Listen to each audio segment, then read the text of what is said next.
Yo, yo, yo, yo. What's up, guys? So basically, Joe Biden done did something that done pissed everybody off. So we about to look into it. Y'all see, I got my whole thing on, my red MAGA shirt on, suit on. He did, you know what I'm saying? Like, let's just look into it. On Monday, Biden commuted their sentences to life without parole just weeks before President-elect Donald Trump returns to the White House with a promise to restart federal executions. In a statement, Biden said, quote, "I am more convinced than ever that we must stop the use of the death penalty at the federal level. In good conscience, I cannot stand back and let a new administration resume executions that I halted," he said. Biden campaigned in 2020 on ending the federal death penalty and directed the Justice Department to issue a moratorium on federal executions, which they did. Brian Stevenson, the founder and executive director of the Equal Justice Initiative, praised Biden's decision, calling it, quote, "an important turning point in ending America's tragic and error-prone use of the death penalty," unquote. A Trump spokesperson, meanwhile, slammed the decision as abhorrent. There were 13 federal executions during Trump's first term as president. While Biden commuted the sentences of nearly all death row prisoners, there are 3 men who carried out mass killings who did not receive clemency. Dylan Roof, who killed 9 Black parishioners at the Mother Emanuel AME Church in Charleston, South Carolina in 2015. Boston Marathon bomber Joe Tsarnaev, and Robert Bowers, who attacked Pittsburgh's Tree of Life Synagogue in 2018, killing 11 congregants in the deadliest anti-Semitic attack in U.S. history. His action comes after years of advocacy by civil rights and Catholic groups. Last week, he had a phone call with Pope Francis, who reportedly called for the sentences of death row prisoners to be commuted. But for more, we're joined by 2 guests. In Washington, D.C., Sister Simone Campbell is with us. She's the former executive director of the Network Lobby for Catholic Social Justice. She's the recipient of the 2022 Presidential Medal of Freedom. And from Miami, Florida, we're joined by Herman Lindsay, the executive director of Witness to Innocence, which advocates to end the death penalty. He was wrongfully convicted in 2006 in Florida, spent 3 years on death row before being exonerated by the Florida Supreme Court in 2009. We welcome you both to Democracy Now! Herman Lindsay, let's begin with you in Florida. First, respond to what President Biden has done. I think what President Biden has done has been a great thing. It's a great historical moment. I know 3 other presidents has. How is this a great historical moment? I mean, and for those who were wrongfully convicted, you have the people in charge to thanks for that. Because they didn't want to do their actual jobs. They just wanted to make an arrest and a conviction to add to their status.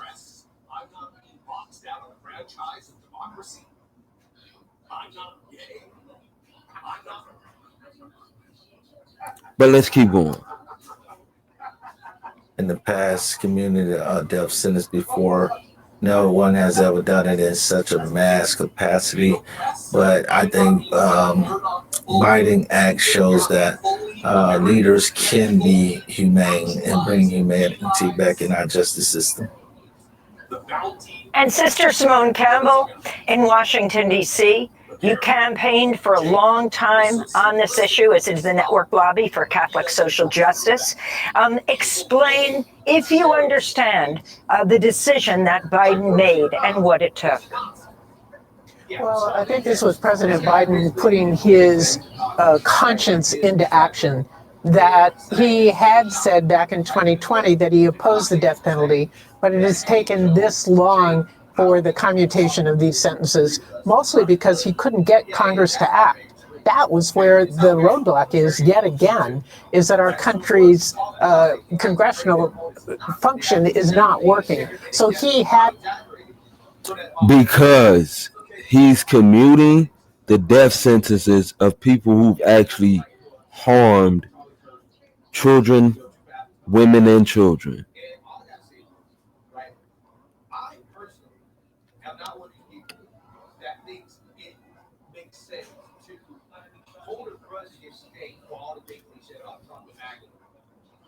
had to take this move to commute the sentences.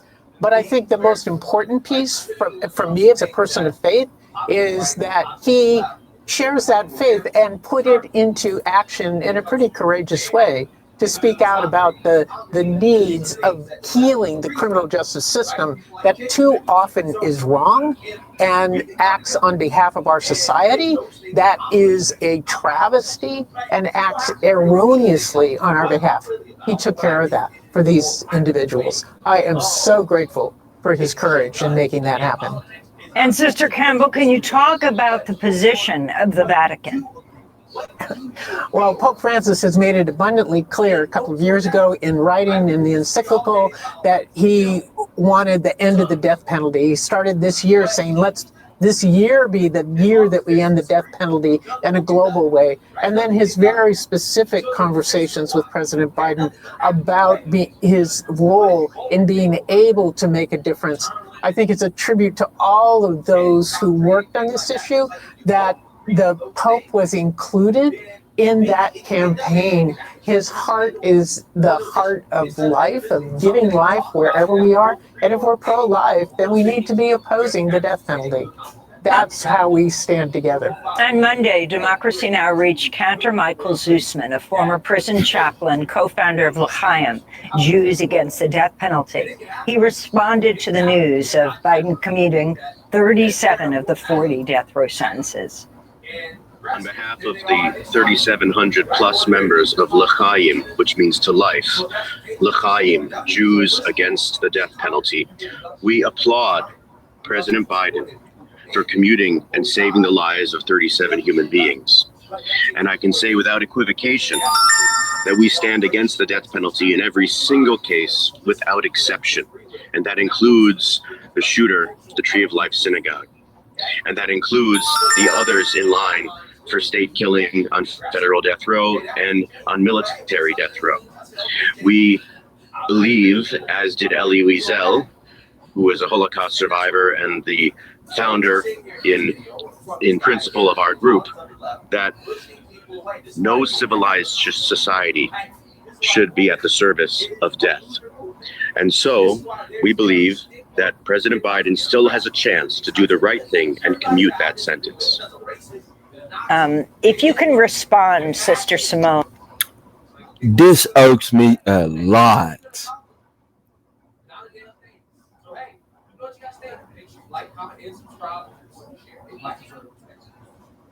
This irks me a lot. This irks me a lot. It really do. Because honestly, I don't see the humanitarian in people who take innocent lives. I just don't. So that's why I agree with the death penalty on certain crimes. However, they want to do away with it entirely. No. This is disgusting.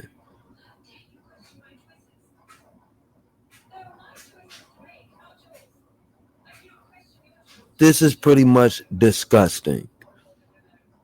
I don't see serial killers as humanitarians.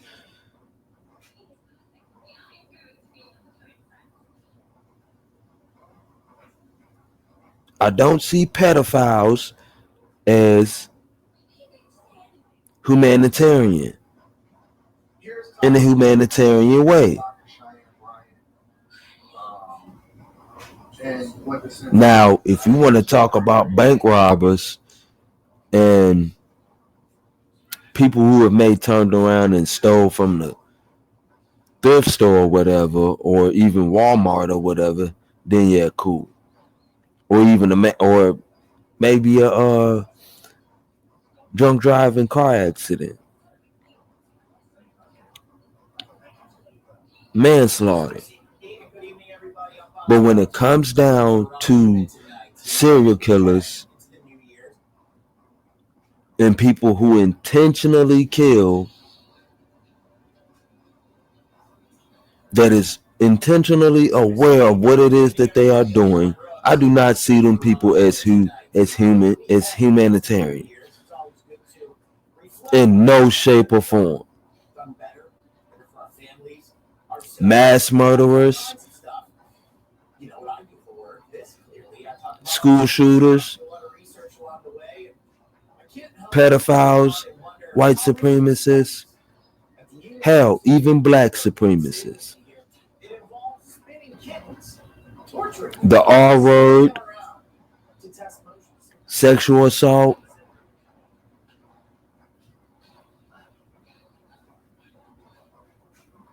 Nope,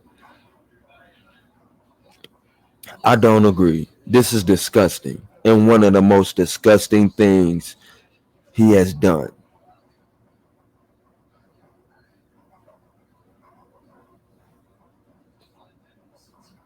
They are literally trying to, like, nah, I don't agree. And neither should Congress.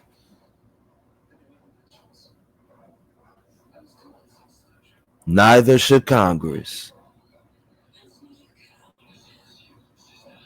And neither should the American people. I'ma just be all the way honest about it. To exactly what he said. Well, I think his point that the death penalty should not exist, period, and that the 3 remaining federal prisoners on death row should also be commuted. Quite frankly, life is life, death is death, and we choose life as people of faith. I agree with him, but I am so relieved that 37 of the 40 have had their sentences commuted. I don't care what your faith is, ma'am. No. This ain't about faith and religion. Believe what you want to believe, but people who turn around and take innocent lives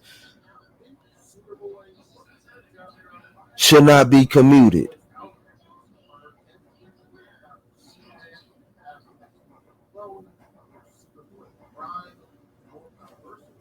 to life on parole. No. Or without parole. Nope. You are an innocent. If you ever are an innocent young woman, you should be put to death. You should be put to death. You kill an innocent person in cold blood, you should be put to death. Yo, there's a story going on around about an illegal immigrant who burned a woman alive and just sat there and watched her burn on the subway. So he doesn't deserve the death penalty? I think he does.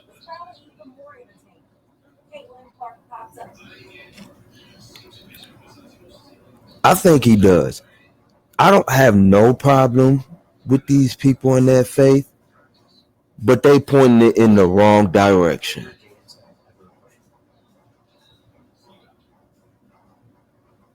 To me, they are.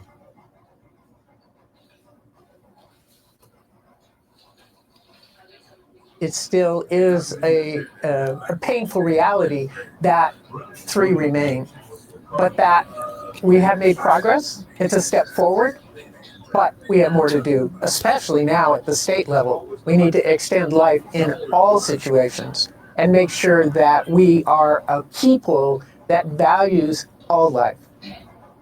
And then you have 4 men in military death row, Sister Simone. Oh, yes. I mean, the thing that was new to me in this work was how many different death rows there are. I just thought there was a federal death row that we needed to address. And then to find out that even in the military, there is a that is allegedly for our protection. We also have 4 people on death row. That is a painful reality that we should not allow to continue, but it does. Herman Lindsay. And as it should, as it should. These people are weak and incompetent. Can you talk about your own life experience? You're now executive director of Witness to Innocence, which advocates for the end of the death penalty. You yourself were on death row for 3 years before being exonerated by the Florida Supreme Court. Explain what happened. My case was one of the basic cases that happens around. He was an innocent black man that got wrongfully convicted because somebody wanted that conviction up under their name. This is exactly why this is even coming into question in the first place, because you got incompetent DA leaders, you got incompetent governments who just do anything for a paycheck, and so they have wrongfully convicted this man and plenty of other men who should not have been convicted. But when it comes down to the death penalty, no, we're not throwing away the death penalty. Get your behind up, get your ass up, and do your damn job thoroughly, so you won't be sitting here wrongfully convicting innocent people and putting them on death row. But that don't mean that you turn around and you take away the death row the penalty. That's not the problem.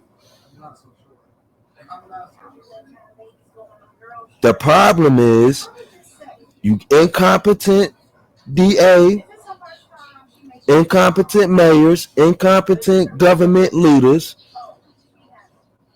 who only want to do something for a paycheck without a thorough investigation,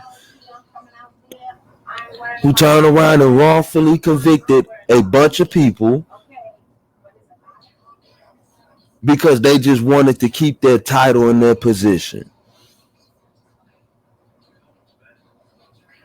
This is what happened when you being ran by an incompetent ass government.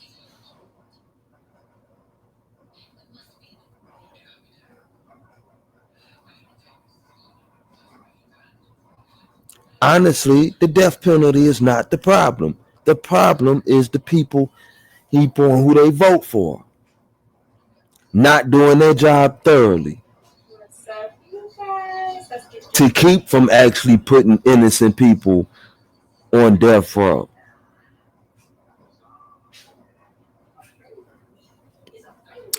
We can keep looking into it though. Around the world. I was a young guy that was he was with a criminal record that was easily to be convicted. And this case was prosecuted horrendously on me. It was based on a guy's statement who turns out to be one of the prime suspects. In the Florida Supreme Court feel like he had some actual involvement in the case.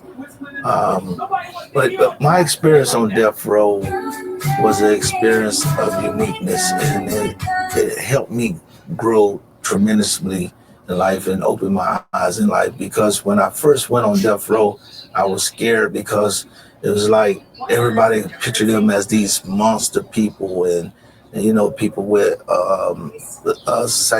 big psychological problems.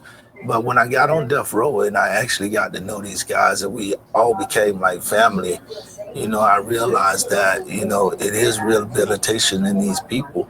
And these people can teach a lot of people in prison a whole lot of things to help the ones that do return to the streets, how to maintain and how to deal with things, especially trauma, without coming back to coming back to prison. I think the figure is what 1 in 8 people on death row have been exonerated. Is that right? Yeah, about that number. If I did the crime, Here in Florida, it's a little bit. The number if I did changes the a little bit crime, I do because the we lead the time. nation in the most exonerations. We lead the nation with 30. Talk about Florida, because as Sister Simone Campbell just said, there are so many death rows in the United States. But you've got the federal death penalty, and that President Biden had put a moratorium on and now has granted clemency to the men, has commuted their sentences to life without parole. But then there's the death rows in which thousands of people are on throughout the United States on state death row. And I think those death rows are used in more of a political tool. Because I am a firm believer that death is not a punishment. You know, I grew up when I lost a pet, when I lost a friend. My mom would tell me it's okay, they're going off to a better place. Not a punishment. But most politicians use that to say, to put the fear into people and use it as a voting tool. But the death penalty around the United States, it differs in each state. So when we talk about death penalty, you have to understand that the difference is. So you don't turn around and you take it the whole thing away. Make some adjustments. Make some adjustments, like I said before. Vote for people who are going to actually do the damn job and actually give you guys a thorough investigation before they just throw the conviction belt at somebody just to keep the name in office. That's how you adjust it.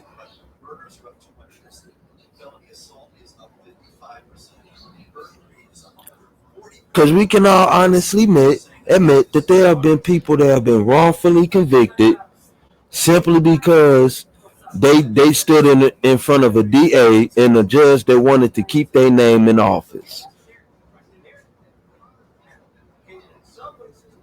And that's just facts.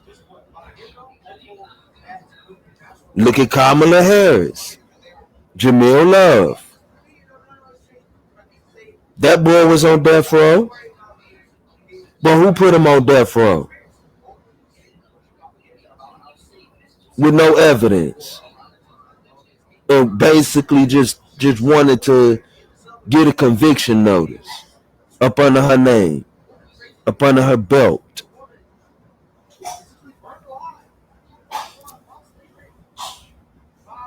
I mean, we gonna be all the way. We gonna be all the way transparent tonight, and we gonna act a fool tonight. We gonna keep it real, cause I think death is a punishment for me. To me, the reason why death is a punishment is because you don't know where you're going to go. You're gonna end up with Jesus Christ, or you're gonna end up next to the devil. You don't know which path you're gonna have after this. And some of y'all, and some of us probably going to hell. Some probably going to heaven.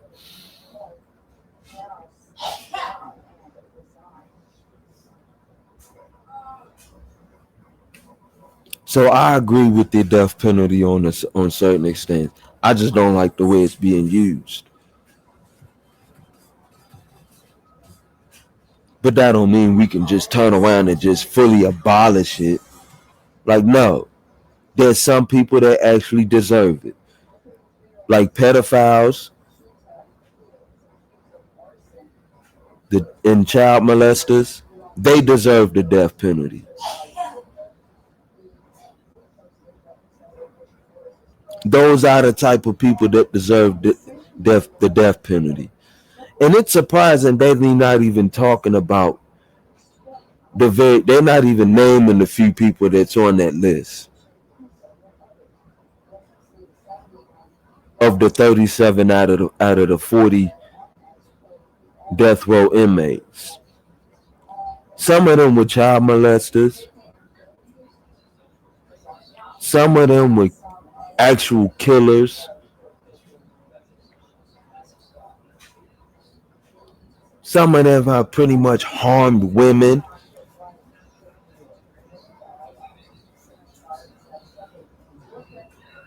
And it's funny they're not even talking about the names of those people that's on that list. That's a part of that 37 out of that 40 that's on death row. That he commuted to life without parole.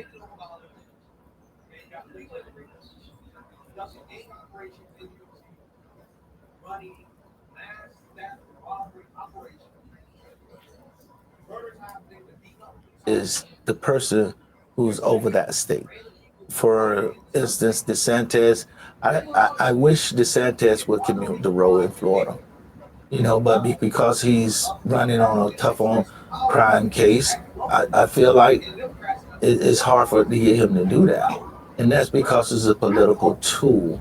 Like for Trump, executed them 13 people, right before his elections. We hadn't had execution for 17 years. It's used as a political tool. Death is not no way decreasing violence, or is no way giving anybody closure. Closure comes in the justice at the time that a person is apprehended. You will apprehend someone for committing the crime. That is closure to the family instead of that person running around, not the death penalty. Can you talk about the racial disparities on death row, Herman? If you've got in this. Okay, so the families of these victims don't think that that's closure to put the suspects on death row after what they've done. That ain't closure for them.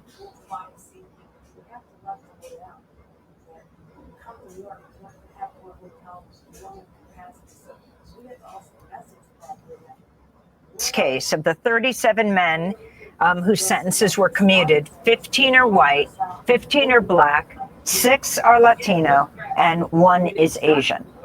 Talk about it nationwide. Wait, hold on. Did I just see that? Put that banner back up there again. This is why he's gonna be the worst damn president. Biden will grant temporary legal status to 470K plus migrants. This man is an idiot. We're going to talk about that later. Well, nationwide is different. It depends on each state. For instance, Florida is majority black. You go to Texas or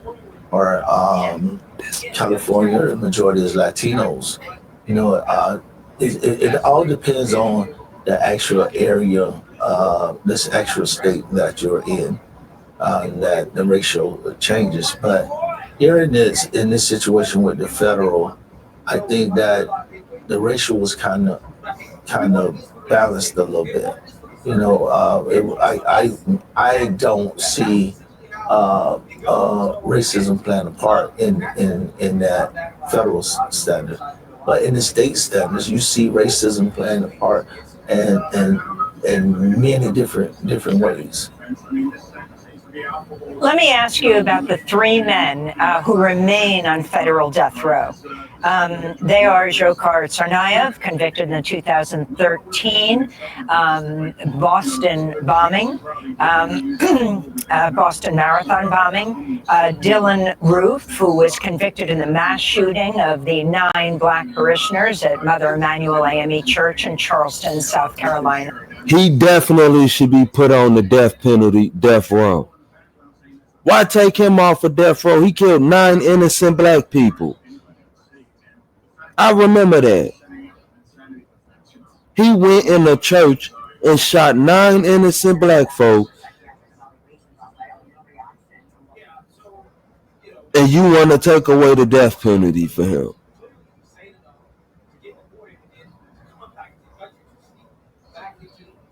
I just hope they talk about the rest of these and start naming the rest of these people.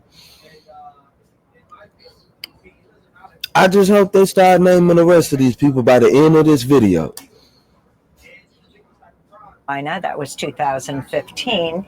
And Robert Bowers, who attacked Pittsburgh's Tree of Life synagogue in 2018, killing 11 Jewish worshipers in the deadliest. And he should be put to death as well, too. He killed innocent Christians, Jewish Christians, who were praying to God in the synagogue.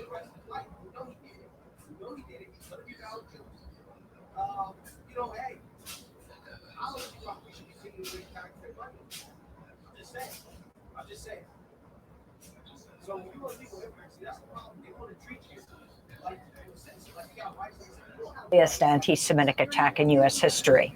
Why do you believe, Herman, that they should have also had their sentences commuted? I believe that because, like I say, I believe in human life. I believe in humanity. I was reading an article where Trump said it's a slap in the face to the victim.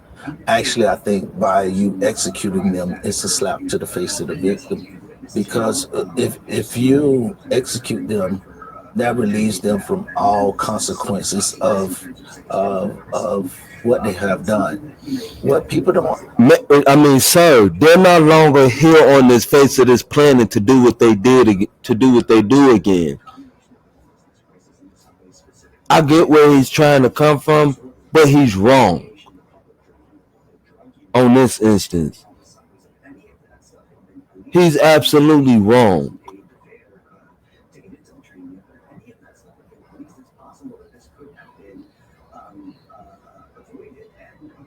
Absolutely wrong.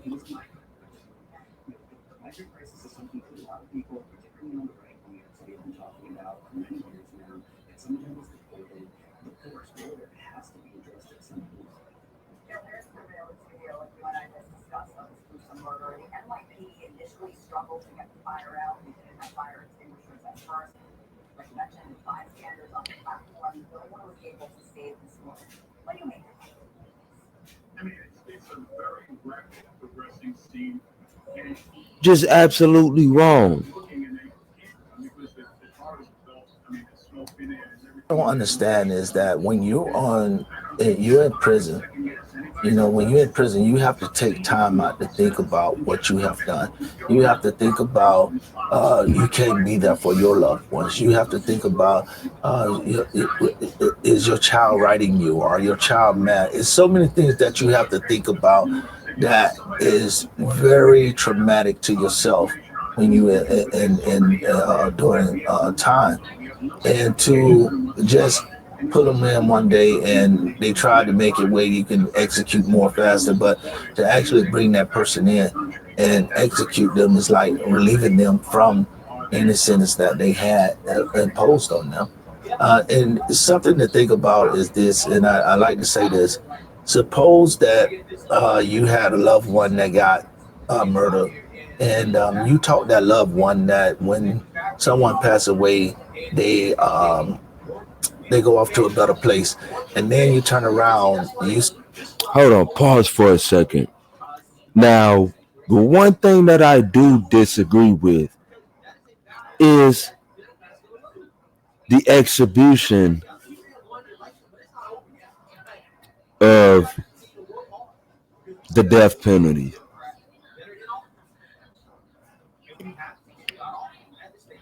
Back in the day when they used to turn around and hang you in front of an audience or use lethal injection in front of an audience, I disagree with that part. I disagree with that part, but I don't disagree with taking it away entirely. Nope. Yeah. You sitting at home and you're watching TV, and that person's soul come to you and say, "Hey, what happened to the person that killed me?" And you turn around and you tell them, "Well, we executed him." And then the person asks you, the victim asks you, "So that means you sent them off to a better place?" I mean, if you actually think about it, and even those that committed those horrendous crimes, I think they need to be evaluated so we can understand why they committed this, what made them trigger, so we can understand to put a resolution. Come on, cuz not everybody is in use of counseling, is in need of counseling. Some people are just downright evil. Just downright evil and don't need a damn psychotherapist. Not everybody needs a psychotherapist.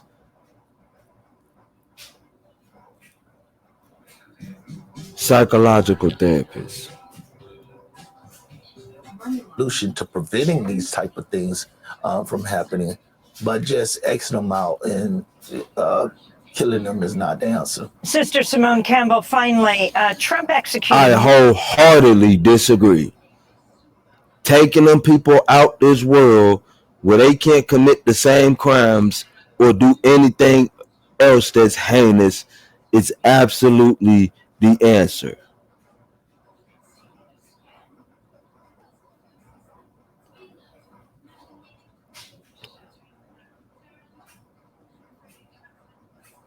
And to be honest with you, this whole everybody's going to go to heaven when they die, get off that, because not everybody's going to go to heaven when they die. Not everybody is going to a so-called better place when they die.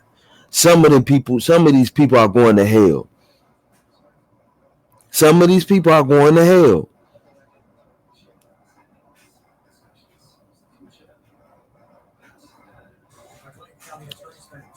And to be honest with you, we don't know where we gonna go after we die. This woman right here can turn around and think that she can go, that she's going to heaven, but then turn around and die tomorrow and be sitting right next to the devil.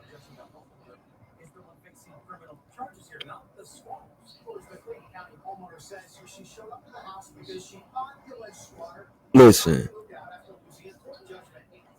the whole thing of, oh, he's in a better place than, or she's in a better place than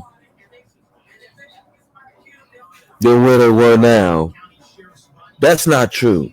Some of them people are burning in hell. Some may go to heaven, some are burning in hell. Y'all don't know that. Probably your great aunties, probably your great uncles, or your dead cousins, or your dead relatives. Some of them people might be in hell. Some of them people might be in heaven. You cannot sit here and use the term, oh, he's in a better place than where he's at now, to justify taking away the death penalty. Because you don't know what place they in now that they gone. There's some of these people that's literally burning in hell, and you don't know it.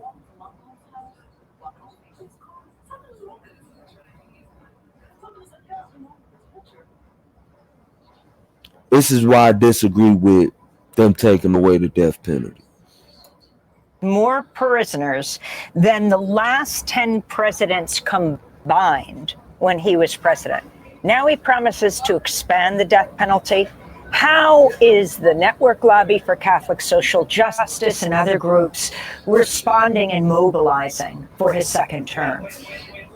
Well, as on so many issues that need to be addressed in this second term, The mobilization is quite strong. I think it's buoyed up by President Biden's choice for life in this situation. And the fact is, there will be demonstrations. But I think what your listeners need to understand is that those 13 executions were done in the last 6 months of his presidency.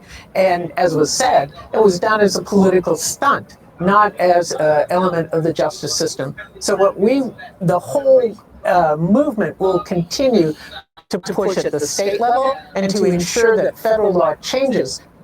Y'all act like there has not been any other president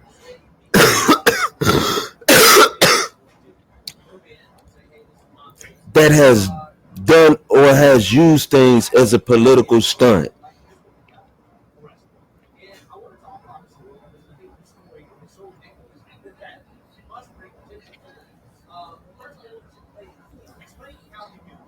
So we do not get in this situation again.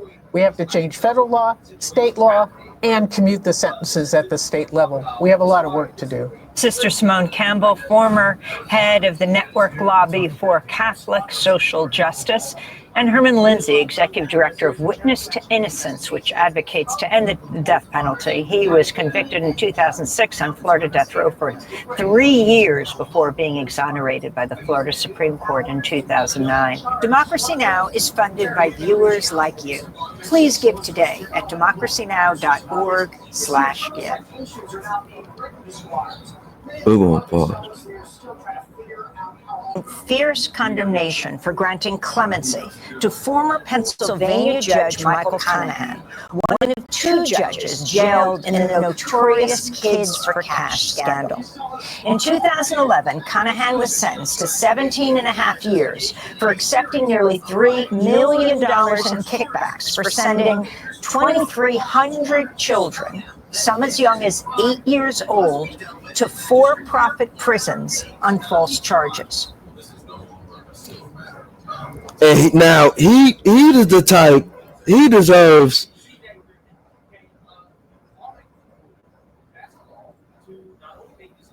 the freaking death penalty.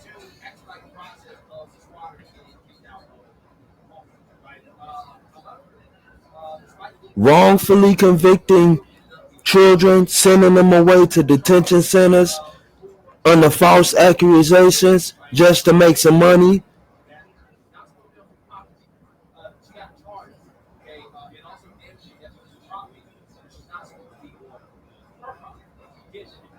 You gonna completely exonerate him, give him freedom to life,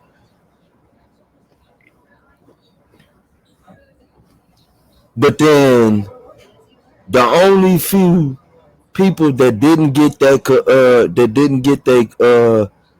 death row commuted to life without parole was Dylan Roth and a bunch of other mass shooters. But you gonna turn around and let the pedos and slave masters to walk the streets and pedos to live free in jail.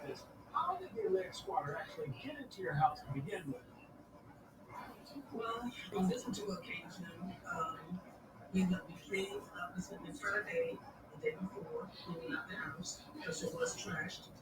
And I thought she was gone. And nope, because I was molested. And if my cousin would have turned around and went to jail, I honestly think that I would have been the front row seat for lethal injection.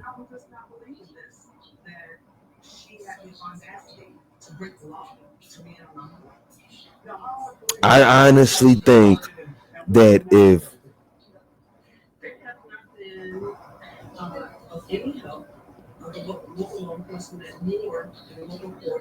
my molester would have went to jail and received the death penalty, I probably would have been sitting there in the front row.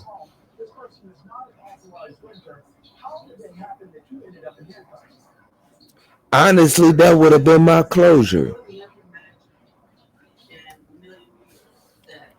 On Friday, Pennsylvania's Democratic Governor Josh Shapiro criticized Biden's decision. I do feel strongly that President Biden got it absolutely wrong and created a lot of pain here in northeastern Pennsylvania. This was not only a black eye on the community, the Kids for Cash scandal, but it also affected families in really deep and profound and sad ways. Some children took their lives because of this. Families were torn apart. On Monday, Democracy.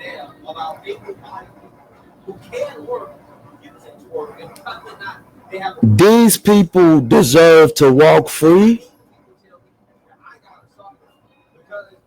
or to live free?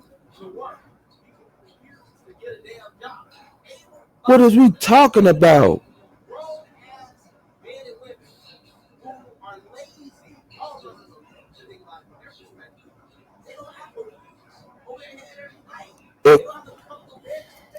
Now spoke to Washington Post columnist Heather Long, who'd covered the Kids for Cash scandal as a reporter in Pennsylvania.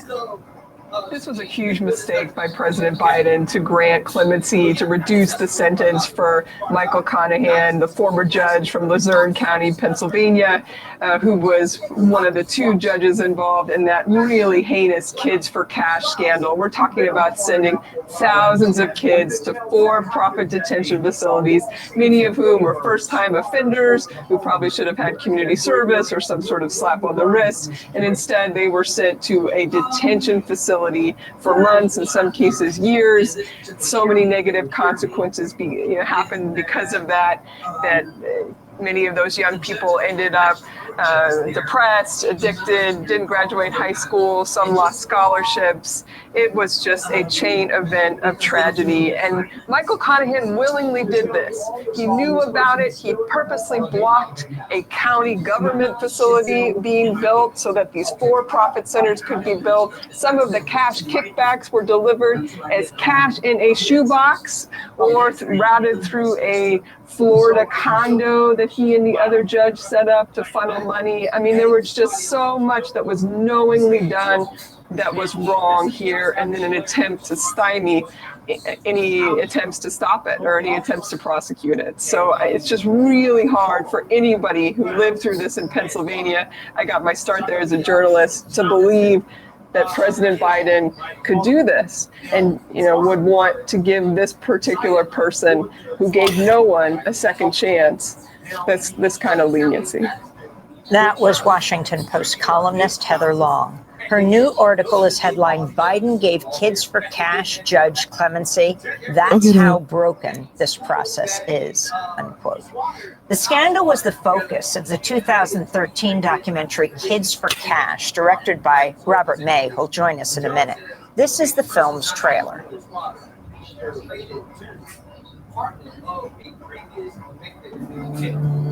She was a good kid. She was happy.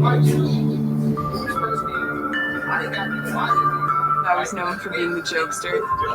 Eddie, he was always a fireball. We were talking about how funny it would be if we made a fake MySpace page about my vice principal. I was trying to stay out of trouble. That's when everything started. Whatever sins you have committed, you can't go back and undo it. Chavarro was a no-nonsense, zero-tolerance judge. He always jailed kids. You are going to experience prison. I'll be glad to put you there. The way Chavarro ran the courtroom, you could have had F. Lee Bailey there, and the kids would have gone away. There's a mechanism that takes over that keeps kids in that system. No one listened because we were kids. There was never any instance of guilt or innocence. They were locking him up. A really high number of kids appearing without counsel. We have no rights. He's in their custody now. It is unbelievable. We're talking about children. I wanted them to be scared out of their minds. I don't understand how that was a bad thing. Former Luzerne County judge faces charges tonight in a scandal known as Kids for Cash. $2.6 million in return for sentencing kids to juvenile detention. I'd never sent a kid away for a penny. I'm not this mad judge who was just putting them in shackles, throwing kids away. He went there as a free-spirited kid. He came out a hardened man, I would say. here I was saying we can trust that judge to be fair, and that's not what happened. I was scared every day. I was only 14. All those years I missed. This is not a cash for kids today. I still wake up from nightmares. The trailer from the film Kids for Cash, directed by Robert May. He's joining us from Pittston, Pennsylvania. And in Harveys Lake, Pennsylvania, we're joined by Sandy Fonzo. The other judge involved in the Cash for Kids scandal, Mark Chivarella, sentenced Sandy's 17-year-old boy to 30 days in a juvenile boot camp for a minor charge of having drug paraphernalia. At the time, Ed was a star wrestler in high school. Sandy Fonzo says her son's sentence started him on a path to the adult court system that culminated in his death by suicide. Robert May and Sandy Fonzo, welcome to Democracy Now! And I also, even before we start with Sandy's story, I want to give out the suicide hotline number.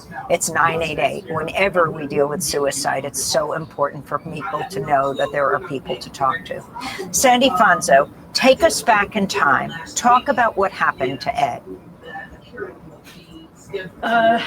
And this is very emotional, very heavy, just hearing and having to relive all of this. I mean, this is just reopened wounds that have never healed, and this is very, very difficult, very, very heavy. I shouldn't be having to relive this, especially at Christmas time. I mean, this is just, it's unacceptable.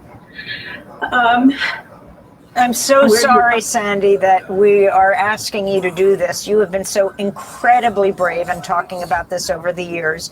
And I'm so sorry this has been all reopened for you at this moment with President Biden's pardon of one of the judges. So if you know, and I need to talk about it. I need to defend my son because he's not here to defend himself. And I am his mother, and I always will be. So I appreciate being here and getting to talk to you. It's just very difficult for me. It just shows how brave you are. So if you could take us back in time and explain what happened for people who don't know Luzerne County, Pennsylvania, and what happened. Why did your son end up in court to begin with? My son did nothing more than anything that most of us as, you know, kids did, you know, experimenting and living his life and making mistakes that we usually all get to just learn and evolve and grow from. He did nothing more than be at an underage drinking party with tons of other kids, but he was caught.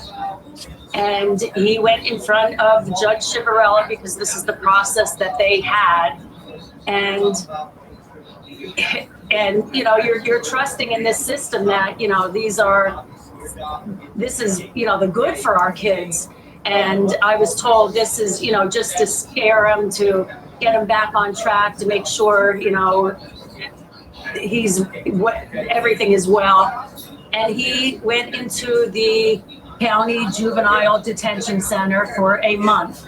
And in that time, he wanted nothing more. He understood and what he was missing in his life. He just wanted to get back home. He wanted to get back. It was his senior year about to begin. He wanted to get back into his wrestling training, just get back into his life. And I had the teachers, I had his coaches, myself talking and sending letters to the judge's chambers in of my son's character and explaining all of this. And I was 100% sure there was no doubt in my mind that when we went in front of that judge, my son was coming home with me that day, but that didn't happen. And he was sent to that juvenile detention center in Pittston, and I believe it was like 8 months. He lost his senior year. He never had the chance to wrestle again, any chance that he had for a scholarship. He came out of there very bitter, very angry, pent up with anger. He couldn't look you in the eye. I don't know what happened in that facility. My son was a very big, strong, proud boy, and he came out broken. I don't know what happened. I try to not think about what happened, and he would never talk about it, but something not good happened to him in there. And it snowballed. He just never recovered. He got into a fight and had to go back into the court system. And actually, those charges were dropped. They were not found. But because he was on probation from Judge Chivarella, he sent him away again, even though he was found not guilty of those charges. And this time he was sent to their other for-profit center, which was 5 hours from our home. It was in Western Pennsylvania near Pittsburgh. And he did a year there, and then was released. He would do this boot camp, which he excelled, and they couldn't talk more good about my son and his character and the discipline that he showed, but it just never ended. It just snowballed. It changed him. It broke him. It stole his youth, his childhood. He would never, ever recover. And it just became too much, and he shot himself in the heart. And we were fighting this. We knew something was not right. We could not get into that courtroom with media. Anything that was trying to be done was shot down. Judge Lakuta tried to step up, and she was ousted and thrown out of the court. These judges had this power, and they did what they wanted, and they started their own for-profit centers. And at the time, Judge Conahan was the president judge. So he appointed his friend, Michael Chivarella, as the juvenile judge, who he knew would send these kids into the system, and they funneled them in and collected the money for every bed that was filled. And until this money line was seen, that's when the feds stepped in and all this came. And it was exposed that they were getting kickbacks from these for-profit jails. Sandy, I wanted to go back to when you confronted the former judge, now jail, Judge Chivarella, outside the courtroom after your son's sentencing. He's not here, he's dead because of him. He ruined my life. I'd like him to go to hell and rot there forever. Man, come on. No, you know what he told everybody in court? They need to be held accountable for their actions. You need to be. Do you remember me? Do you remember me? Do you remember my son? An all-star wrestler. He's got his son in the heart. He's scumbag. So that was Sandy Ponce. Confronting former Judge Chivarella, who remains in jail outside the courtroom after her son's sentencing. Now, the man that President Biden pardoned is the president judge, as you described, Sandy, is Judge Conahan. When you heard about this pardoning, your response? I was working. I was in my car, and my phone was just going off. And I don't know. I was in disbelief. I was in shock. You would think nothing could ever shock me again, but I was numb. I mean, I just pulled over and sat there trying to understand what was going on and how something like this could happen. I want to bring Robert May into this. Robert May is the director and producer of the documentary Kids for Cash. Your past films are The War Tapes, the Oscar-winning Fog of War, the first two episodes of your 5-part docuseries Bucks County, USA will premiere at the Sundance Film Festival this January. When you heard about the judge's pardon, Robert May, about President Biden's pardon, your response, and explain the relationship of these two judges, where Conahan was in Florida, and what exactly this means, and where Chivarella is today.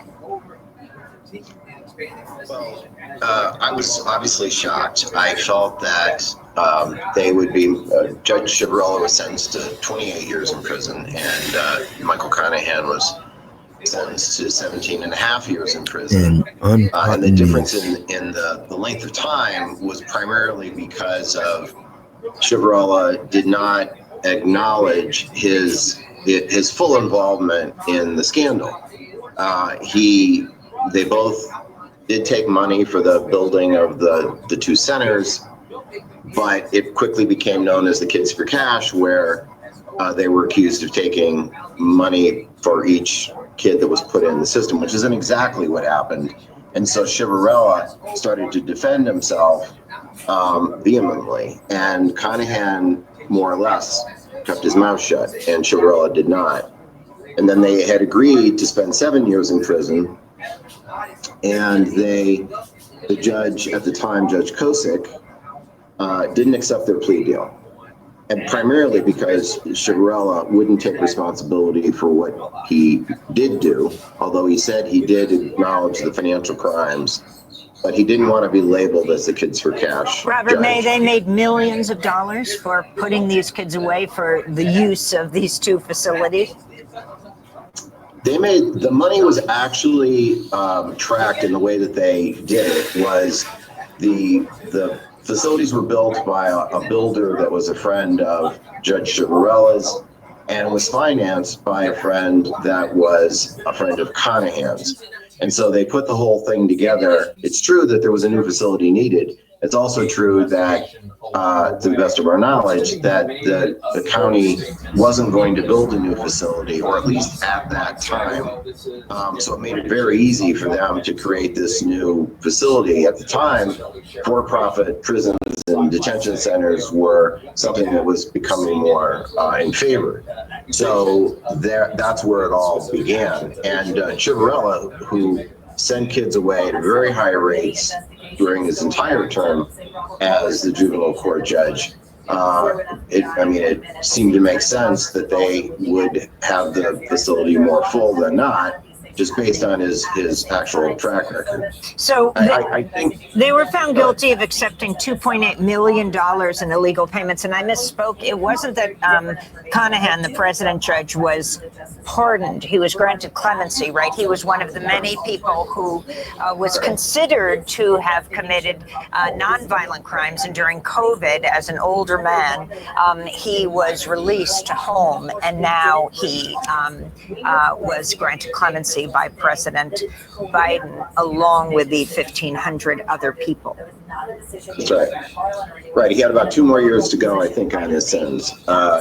The thing I think, one thing that's lost in all this, which Sandy can attest to, is that kids need special care and treatment. When they're growing up, they have lots of issues now more than ever, and literally now more than ever today. But back when this story all took place, I spent a lot of time with Sandy and the other kids and families, and it had changed my life than the way, and I have children. The juvenile justice system was broken then, it's broken now. The way that the difficulty in getting mental health for kids, it's problematic, and it's susceptible to the power of the courts. And I think that is one of the things that isn't talked enough about. We had another kid that we followed, Charlie Ball Savage, who was doing well. He struggled, and he also was jailed for a long period of time. And he missed his prom, he missed birthdays, and he missed so many things. And he never got the attention and care that he needed. Instead, he was locked up. And eventually, he died of a drug overdose because he never got the care he ultimately needed and deserved. Well, Robert May, I want to thank you for being with us. It makes you question whether these are nonviolent crimes these judges engaged in, putting away thousands of children, some as young as 8 years old. Robert May, director of the documentary Kids for Cash. And Sandy, thank you for taking. This is just absolutely disgusting.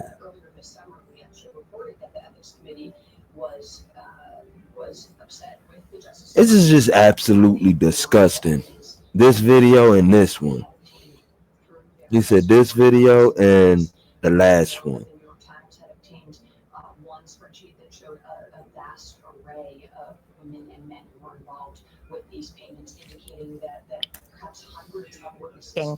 This time, and most importantly, sharing in this very painful moment for you with everyone. It is a warning to all what you had to say today. Sandy Fonzo's son, sentenced in the Kids for Cash scandal, ultimately took his own life.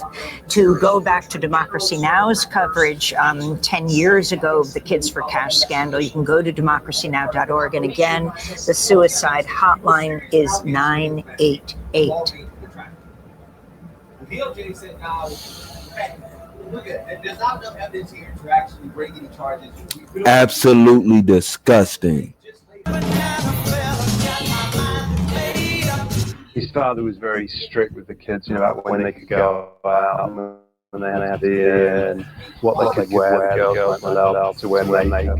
He had very strong feelings against secular pop music. Did you know that Marvin Gaye, one of the greatest singers of all time, died with a secret that shocked everyone? What could be so terrible that it stayed hidden, even as his music touched millions?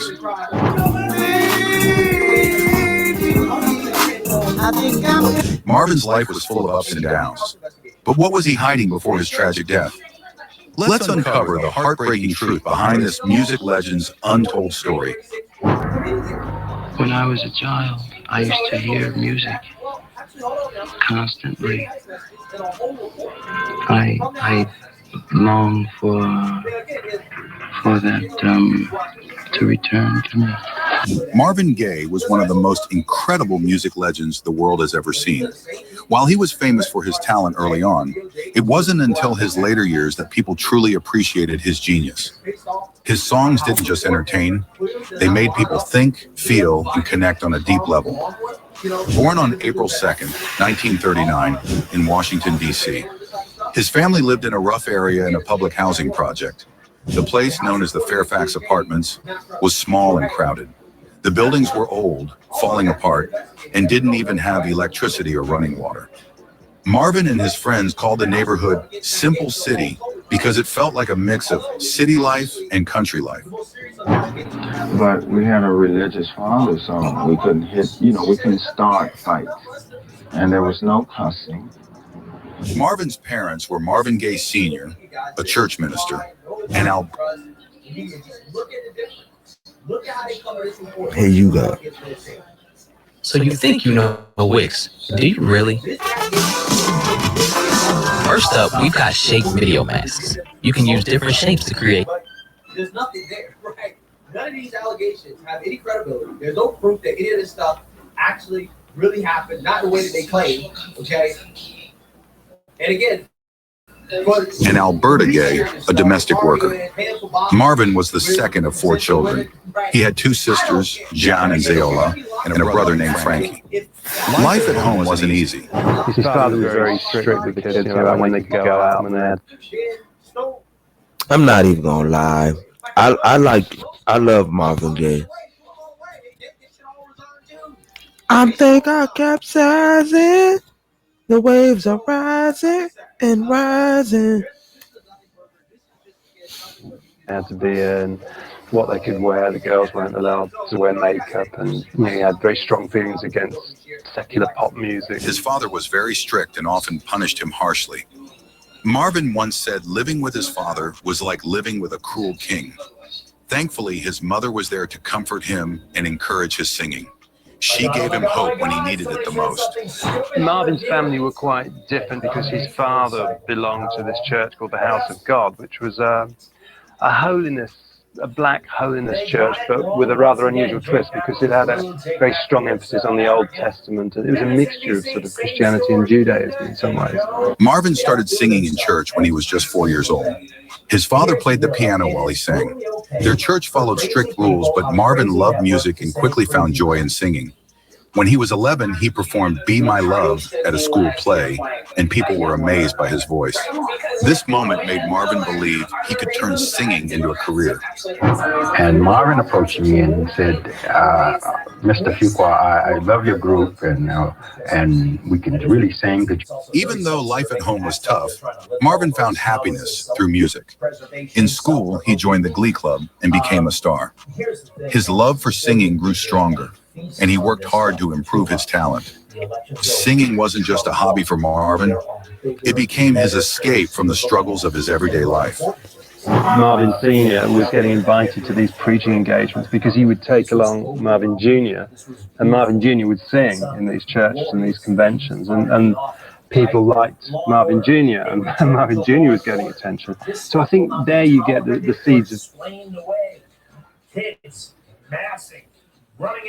Okay, so the next one I want to show you is called Highlight. I absolutely love the approach they took with this app. You should see this. It's a personal contextual assistant for your computer. The keyword here is contextual. This goes beyond what ChatGPT does. Because that's the main problem of some of these other assistants like ChatGPT or Claude. They're not really designed to... We will secure the border. That's going to be, well... The jealousy beginning. By the time Marvin entered the music world, he was ready to break free of his father's control. His breakout hits in the 60s with Motown brought him not only fame, but a sense of liberation. Yet even as he hit the top of the charts, the shadow of his upbringing and the trauma inflicted by his father followed him. Gaye wasn't always the smooth, soulful singer everyone came to adore. He actually started out as a drummer. But with his first big hit, Stubborn Kind of Fellow,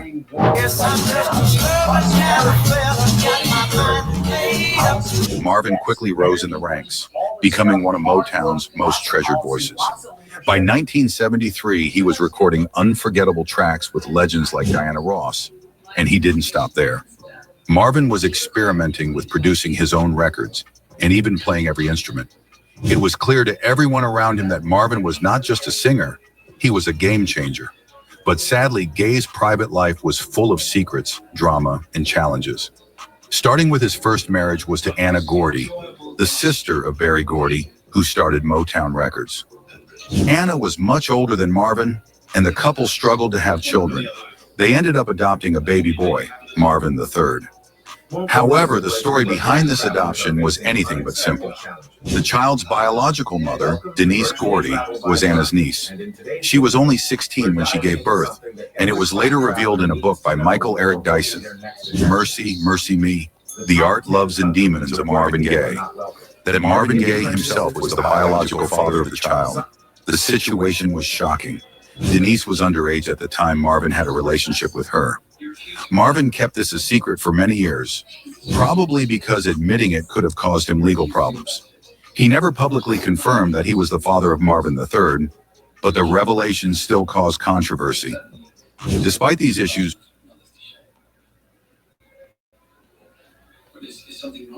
Hey kids, see you soon. This is what the family calls a solar eclipse. Except instead of the moon covering the sun,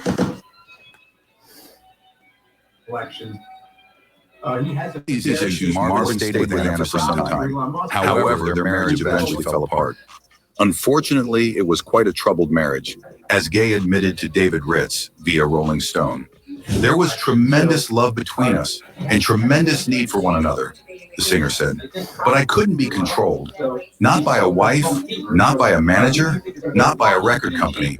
I was born a ram and a rebel. In 1975, Anna Gordy Gaye would file for divorce after 12 years of marriage. 1 year later, the alimony payments were just too expensive for Gaye to keep paying. Allegedly owing $600,000 to his ex-wife and unable to pay back taxes, the legendary crooner filed for bankruptcy, and his financial decline quickly escalated after that. He agreed to pay Anna the money he owed, with a settlement stipulating that the first $307,000 would be an advance payment coming from the royalties from the next album he'd release. The remaining $293,000 would come from subsequent royalties off future albums. Marvin later married Janice Hunter, a woman much younger than him. They had 2 children together, but this marriage didn't last either. By 1979, they had separated, leaving Marvin with huge debts including alimony payments to both of his ex-wives. It wasn't the most ideal place to be in, and the generally messy divorce proceedings weren't helping. But it didn't take long for Gaye to find inspiration for the album that would help satisfy those alimony payments. Now, Gaye was in poor shape mentally during the making of What's Going On. Apart from his failed marriage to Anna Gordy, he was still grieving for his singing partner, Tammy Terrell, with whom he'd recorded classics such as Ain't No Mountain High Enough, who had died of brain cancer in March 1970 when she was just 24. Throughout his Motown career, Marvin Gaye had several duet partners. His first partner in 1964 was Mary Wells, at the time the queen of Motown, but their duet record, together, tamed her sound while it gave Gaye a platform to shine. He believed he cursed his duet partners, She Left Motown. Gaye was then placed with Kim Weston, and their song It Takes Two became a massive hit.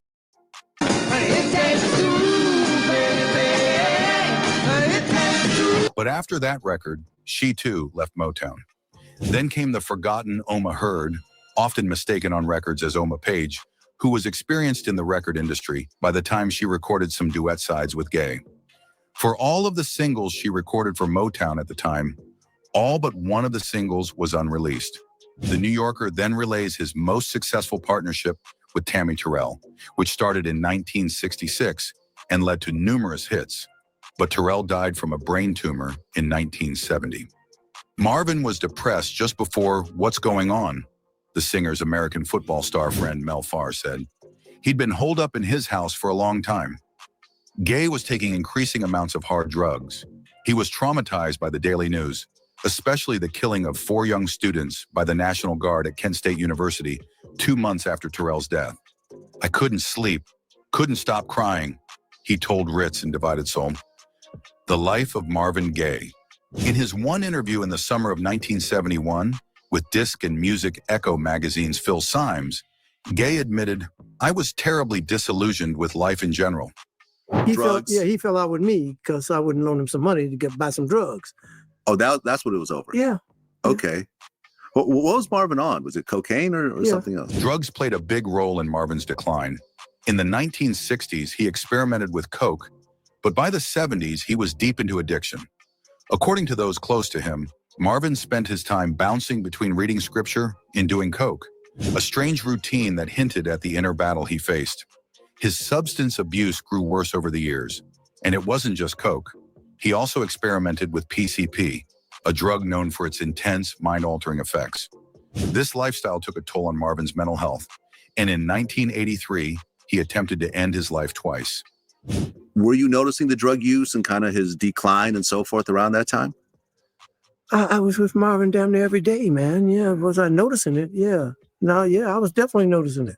Marvin's also had money problems, which became overwhelming. He owed the IRS over $1 million in back taxes, the state of California $600,000, and had to pay more than $300,000 in alimony. Struggling to deal with all this, Marvin left the United States and moved to London. He hoped a change of scenery would help, but instead he got caught up in a wild lifestyle filled with drugs again and partying. Things didn't improve, so he moved again, this time to Belgium. In Belgium, Marvin started to turn his life around.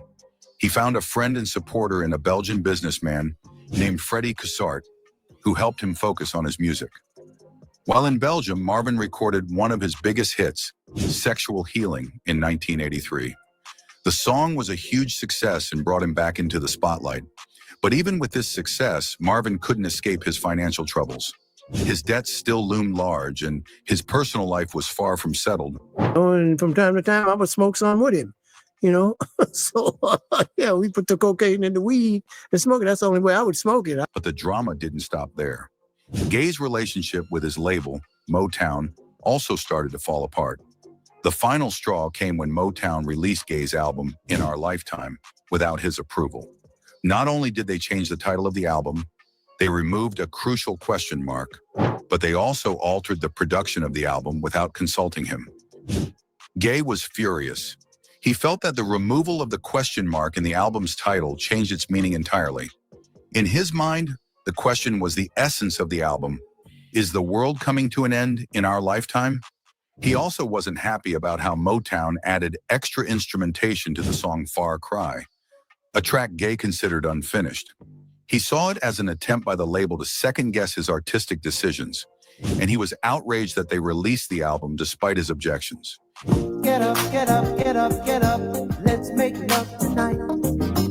In 1983, Marvin Gaye said something that felt like a warning. Going on tour might end him. Because of the serious money problems and a lot of tax owed, he had no choice but to start a tour to make money. In April, he began the Sexual Healing Tour in San Diego. The tour was supposed to save him from his financial troubles, but instead it led to more problems. Marvin dressed like a star in a red military-style outfit with shiny gold buttons, an outfit that is now in the Motown Museum. On stage, he looked confident, but inside he was falling apart.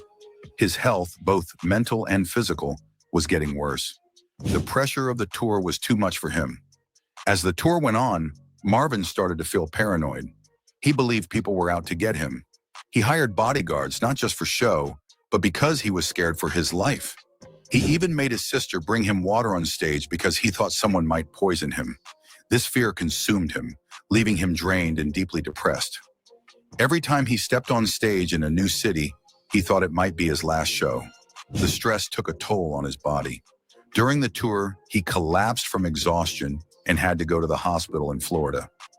Marvin couldn't take it anymore and decided to stop the tour. He went back to his family home, hoping for peace. But being there only brought up old family problems, making things worse for him.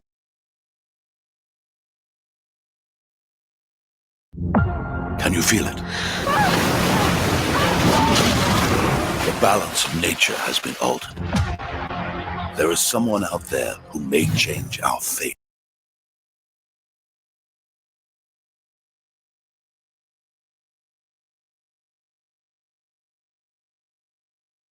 For him. Marvin's fears about the tour came true. Instead of helping him, it only made his life harder and pushed him deeper into despair. He was a very peculiar habits such as dressing up in women's clothes and wearing his wife's, nylons and underwear and things like that. Marvin Gaye's childhood was shaped by his father, Marvin Gaye Sr., a strict Pentecostal preacher. His father ruled the house with tough punishments and strict rules. But his father wasn't just strict. He had many personal struggles. Marvin's sister, Zayola, said their dad secretly wore women's clothes and struggled with alcohol. When he wasn't drinking, he could be kind, but when he drank, he became cold and bitter. Some family members didn't think he was a bad person, but for Marvin, the pain from his childhood was unforgettable. When Gaye returned to the family home, his father had taken a business trip to the family's home in Washington, D.C. When the elder Gaye returned to Los Angeles, he and his son continued the antagonistic relationship they had built over the years. Gaye's two sisters eventually moved out of the family house due to the quarrels between the pair. In a 1985 interview, Gaye's sister Jean claimed that her father said multiple times that if his son ever touched him, he would K him. She answered the phone. She said, hello. And I said, hello. And she said, oh, baby, it's you. So she recognized my voice. She said, yeah, I know why you called me, and it's true. She said, his father shot him. The Life of Marvin Gaye, Jean Gaye told author David Ritz that there was no doubt Marvin wanted to die. While celebrating Christmas in 1983, Gaye gave his father a .38 special pistol to protect himself from potential intruders. A verbal argument broke out between Marvin Sr. and Gaye's mother, Alberta, on April 1st. Gaye attempted to mediate but largely defended his mother. When Marvin Sr. began shouting in Alberta's face, Gaye shoved his father down and began physically attacking him. Marvin hit him. I shouted for him to stop, but he paid no attention to me, Alberta later told Ritz. He gave my husband some hard kicks. After what happened, his father killed him, and what it was, that I had known about his relationship with his father.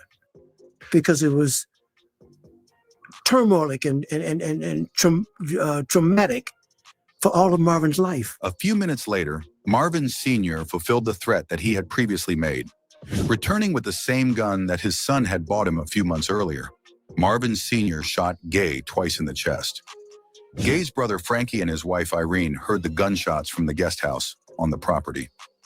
As Frankie tended to his brother, he heard what he alleged to be Marvin's final words. "I got what I wanted. I couldn't do it myself, so I had him do it," Frankie claimed in his book, Marvin Gaye, My Brother. "It's good. I ran my race. There's no more left in me." From his final words, Frankie and some of the other Gaye family members believed that Marvin had provoked his father into killing him as a form of suicide. He put himself out of his misery. He brought relief to Mother by finally getting her husband out of her life, John Gaye said in Divided Soul. And he punished Father by making certain that the rest of his life would be miserable. My brother knew just what he was doing. At the time of his death, Marvin didn't have much in terms of property or money. His biggest asset was his intellectual property. This included his song royalties, image rights, and life story. Marvin left behind a will, but under California law, his 3 children were entitled to split his estate equally. Of course, before they could receive anything, debts and taxes had to be paid. But the people managing his estate worked hard to pay it off. Through smart marketing of his music rights, they not only cleared the debts, but also built up millions of dollars in assets. Today, Marvin's children continue to benefit from his legacy. One big moment for Marvin's heirs came with the 2013 hit song Blurred Lines by Robin Thicke, Pharrell Williams, and T.I. The family believed the song copied Marvin's 1977 hit, Got to Give It Up. The singers who made Blurred Lines went to court, asking a judge to declare that they hadn't stolen Marvin's work.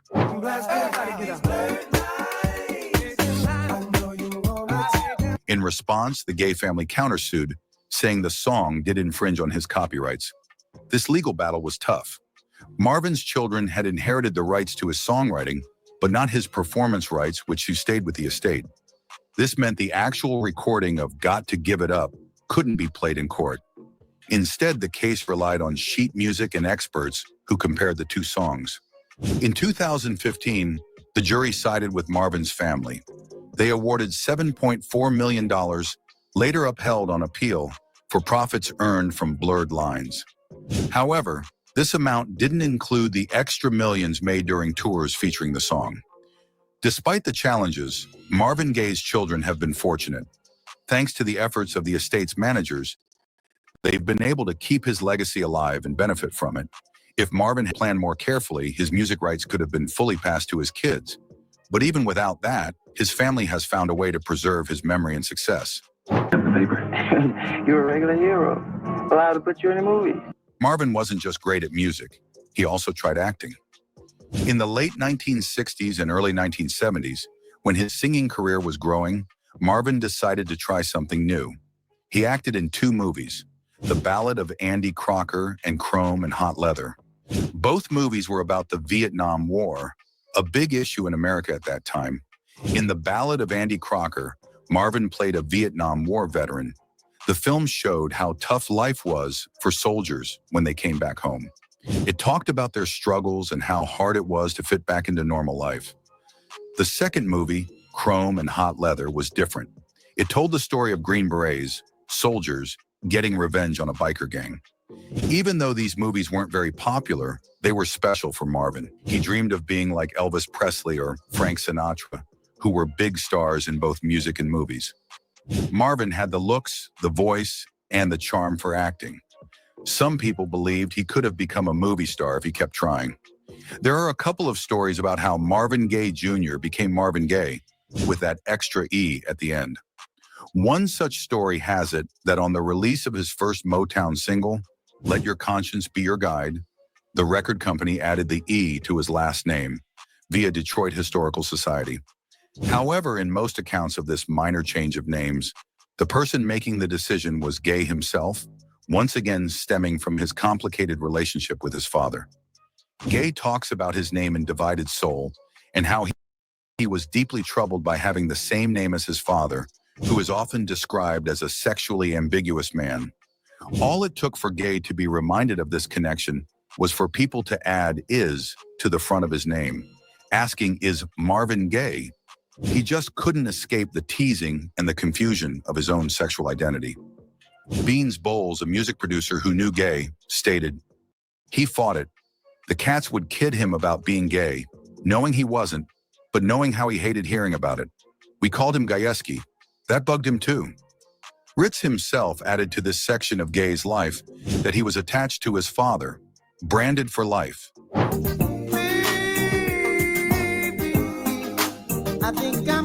Marvin often called the #1 purveyor of soul music.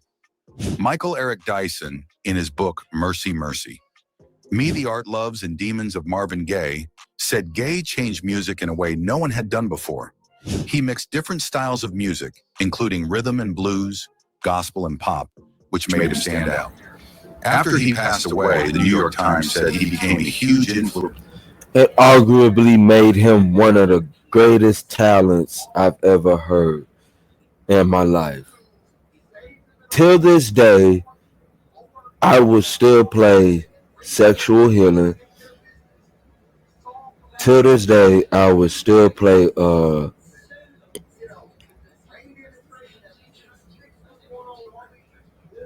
what's that song?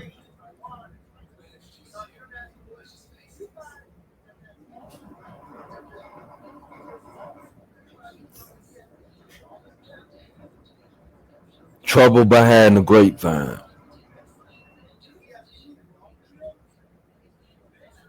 So I heard it all the way through the grapevine. Influence in pop music, blending soul music with the sounds of gospel singers and jazz musicians. Gaye worked with Motown in the 1960s and 1970s, and his songs helped define the sound of the label, as earlier mentioned. People started calling him the Prince of Soul and the Prince of Motown because of his big role in making Motown successful. His music showed how black music had grown from simple rhythm and blues to deep soul, and later songs about personal and social issues.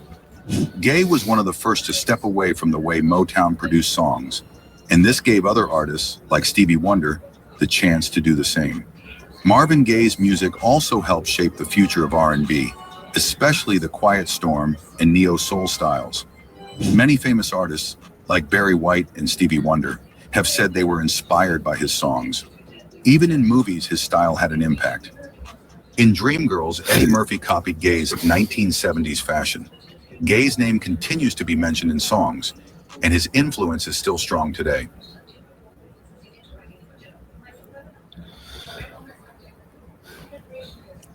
Rest in peace, Marvin Gaye. What a chaotic, hectic week this was. Where Democrats essentially saved the day. But what did you learn from this? And today, we're going to look at another ignorant ass Democrat. This week. Well, it was important for the American people to see the beginnings of what is going to take place over the next 2 to 4 years, which is chaos, dysfunction, and extremism, and a Republican Party that is not really interested in helping out working class Americans, but is really determined to enact massive tax cuts for the wealthy, the well-off, and well-connected corporations. That was the centerpiece of Donald Trump and Elon Musk's demand with respect to recklessly trying to suspend the debt ceiling and secure a $4 to $5 trillion blank check. Thankfully, we stopped that from happening. It's been quite a week, and one of the things I talked about a bit here, Leader Jeffries, is that Elon Musk, we saw Elon Musk take kind of a powerful role in his power over the Republican caucus. That surprised me, I guess. Maybe it shouldn't have. Did anything about how he wielded his power surprise you? Well, many people throughout the Capitol are saying that he has perhaps emerged as the leader of the Republican Party moving forward, and we'll have to see how that plays itself out over the next few weeks, next few months, and next few years. As House Democrats, our position is simple. There are 3 things that we should all be focused on in connection with the American people. First, lowering costs. Second, bigger paychecks for hardworking American taxpayers. And third, securing safer communities. That's going to be our North Star moving forward. Which y'all have not done in years. This is so disingenuous. And we'll see whether the incoming administration is prepared to join us on behalf of the American people. I know there were some. I listed a number of them, pieces that were in. So here's the thing. You tried to slip us a 1,500-page spending bill that includes you getting a pay raise, that includes you buying a freaking stupid ass Washington D.C. football stadium, and a bunch of other stupid ass pet projects that the people decided that they didn't want.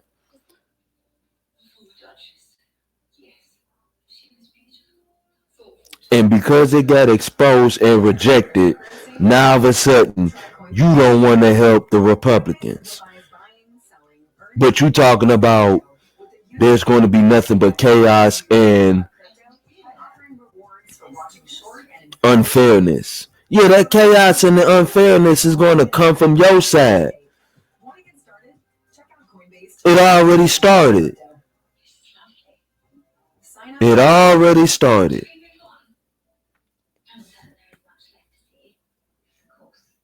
It already started. And you want to sit there and talk and be disingenuous and talk about they only want to bring in tax cuts for their billionaire friends. I mean, sir, you just turned around and got exposed for trying to slip in a spending bill that allows you to get a pay raise, take federal taxpayer dollars to buy some freaking doggone DC stadium that don't matter, and a bunch of other pet projects. You only had what? Up to 3 things that was a part of that bill that would have actually benefited the people, and then the rest was just a bunch of bullshit, a bunch of damn stupid pet projects, and the pay raise for lawmakers.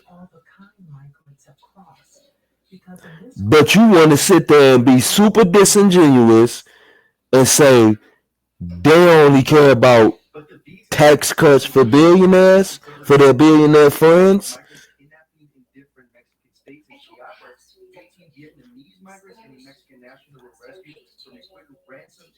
And now you sitting here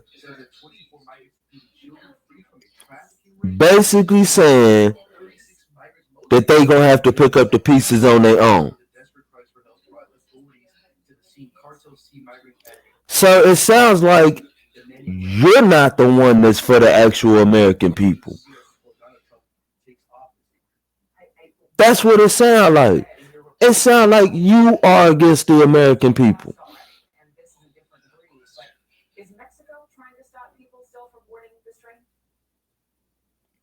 Honestly, he looked like a Sleepy Joe himself.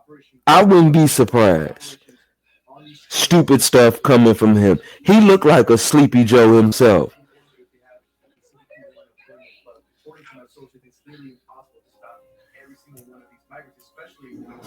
In this bipartisan agreement that were stripped out of the bill before it went to the Senate. Some of them were saved in the Senate. But because of this whole chaos of this week, there has been questions about whether Mike Johnson is at risk of not being a Speaker of the House in a couple of weeks. What do you think? I think that's a real risk, and there will be no Democrats available to save him or the extreme MAGA Republicans from themselves based on the breaching of a bipartisan agreement that reflected priorities that were good for the American people. We're going to have to continue. Buying the football stadium does not reflect the good of the American people, sir. And I'm sorry to tell you this, but we don't need your fucking help. You've done your part. Now move aside. You done enough. Y'all done left open borders. You got your favorite circus president over here pardoning a bunch of damn political criminals. and commuting the damn death sentence before he leave the White House.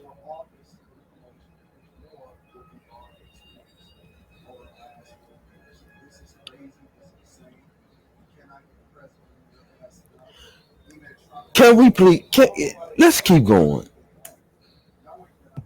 To work on several of those as we move forward, including plussing up resources for community health centers, which is a bipartisan priority that Republicans walked away from, even though it benefits people in urban America, rural America, small town America. Stop lying, because I read the bill myself. That it had nothing to do with health care, community health care for American citizens. That was not a part of that bill, sir. You had federal aid for farmers. That was a good one. National disaster relief funding aid. That was the only good one. And then I think, what else was it? Oh, I forgot. Oh, I forgot.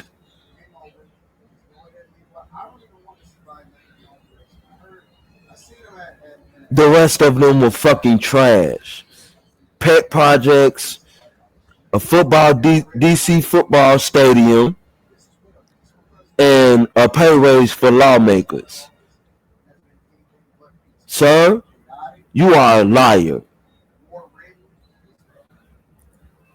The heartland of America, as well as Appalachia, but we'll have the ability to wage those battles over the next few weeks and the next few months, given that this is only a short-term continuing resolution that will expire on March 14th.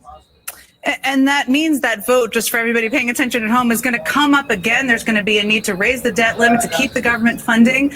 I just listed how there were 170 Republicans, or 100 more than that, who voted for this bill, even though Trump was threatening primary opponents. Do you think, you've been through this before, you were in the minority the last time, not in this powerful position. Do you think he's lost a hold on the caucus that he had before? That's an open question, and it will be very interesting, but that certainly is one of the narratives that perhaps has emerged over the last few days in terms of what we saw in the Congress, a willingness by some of my colleagues, including far-right extremists in the House Republican Conference, who are money hungry, just as bad as y'all. Just as bad as y'all. This is exactly why we need term limits. To get these old-ass career politicians out of here and get some new, fresh blood up in here.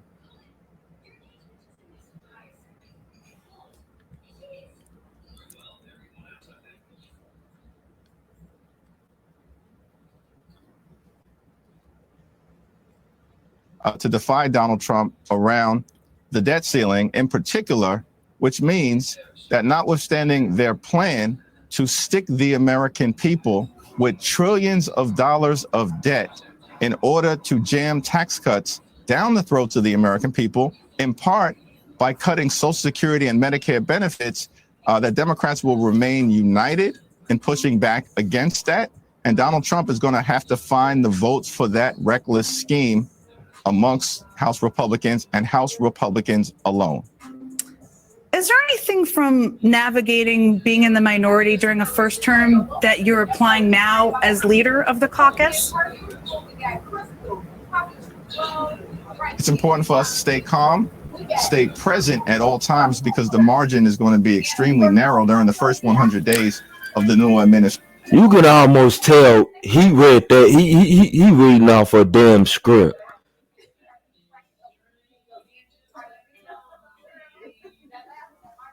The margins will be about 217 Republicans and 215 Democrats. Even at full strength, House Republicans will be at 220, will be at 215. That's the narrowest majority of any party since 1931. And so we've got to stay calm through all of the turbulence that the Republicans are going to try to visit on the American people in order to defend hardworking American taxpayers. We have to be present and in Washington to make sure that our leverage can shine through on behalf of the American people. And we, of course, have to quit talking about the American people when you don't even care. You have 838 billionaires that identify as Democratic. And I think at least about 530 some billionaires that identify as Republican. Sir, please stop sitting here gaslighting. Please. I want to look at the comment section on this shit.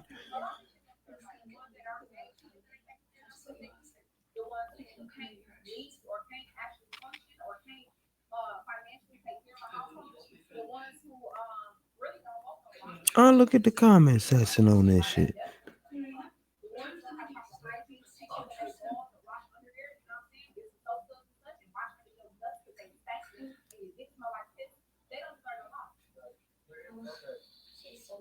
Do not say MAGA Mike.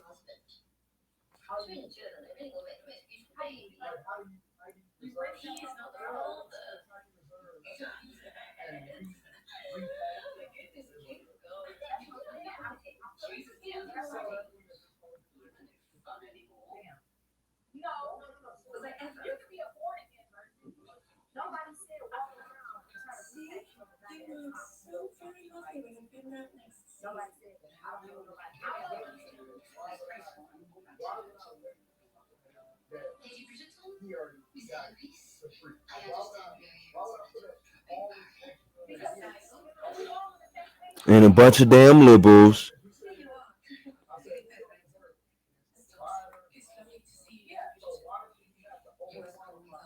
Bunch of damn liberals sitting there listening to this Hebrew Haba bullshit. To stay unified in fighting for the things that matter, which first and foremost is to lower costs for everyday Americans, for working class Americans, and for middle class Americans. One of the pieces that came out of the November election that I don't think has got enough attention is that Democratic House candidates outperform. Which you have not done. And people still complaining about gas prices and food prices. The top of the ticket, which I think as we're looking for bright lines or lessons to be learned is an important thing to reflect on. Why do you think that was? And how does that inform how you and other party leaders are thinking about the best messengers for the party moving forward?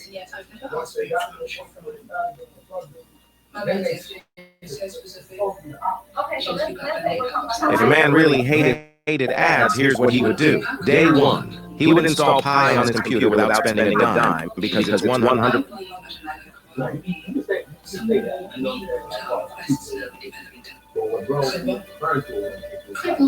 They go through all that shit first.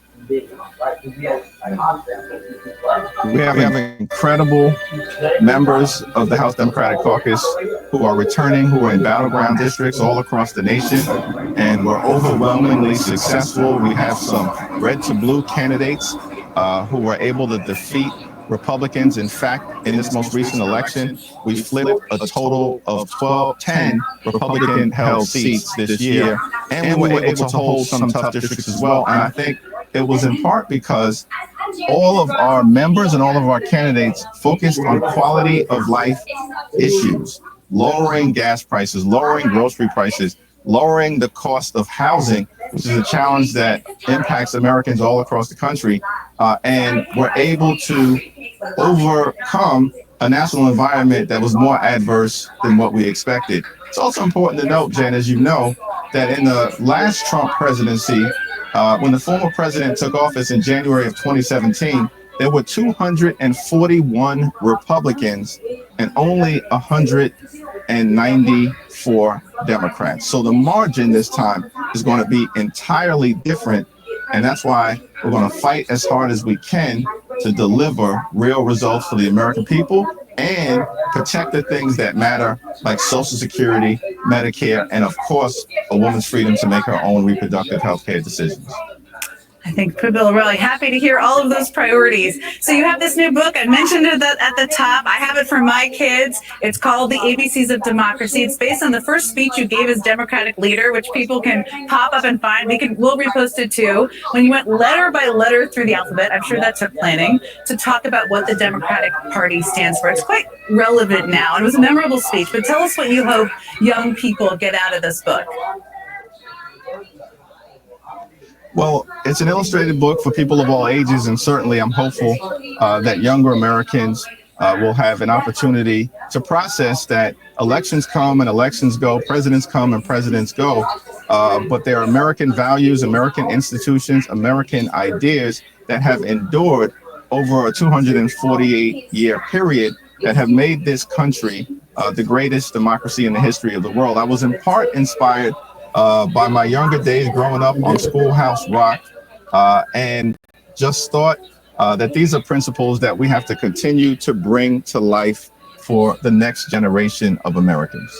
I hope it's a good generation. We have a lot of hope in them. Before I let you go, we're all getting ready for Christmas. What are you most looking forward to this Christmas? You rarely get a break. Looking forward to spending some time with family, spending some time in the community, spending some time in church, and watching the Knicks. And trying to find a way to finesse the people at the same time. So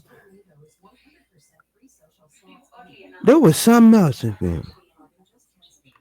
Abiding immigrants and law-abiding asylum seekers in danger.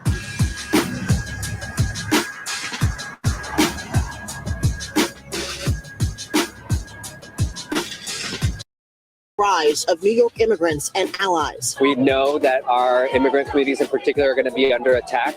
We will begin the largest deportation operation in American history. President-elect Donald Trump is doubling down on a key campaign pledge, but the American Immigration Council, a pro-immigrant... The entitlement. You in my house telling me what I can't do. You in my house telling me what I can't do. To save the middle class, lower cost of living, and raise. You done illegally turned around and came over here, and now you got the nerve to say, "Hey, we're American too." No, the fuck you not. Get out.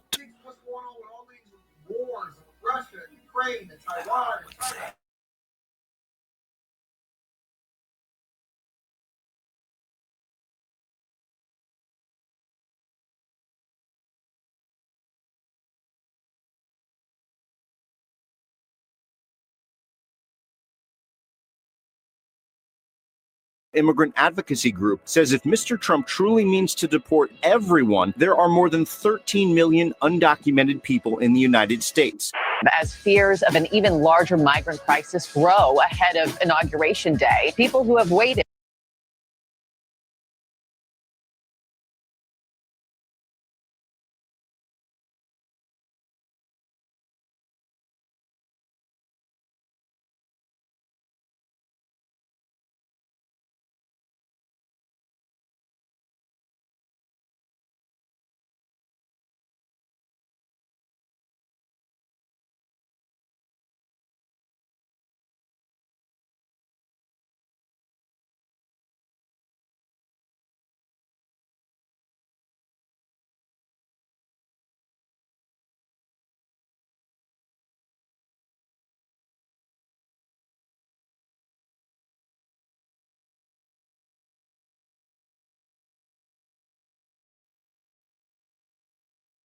in Mexico for months for legal entry to the United States, they're afraid it's now or never.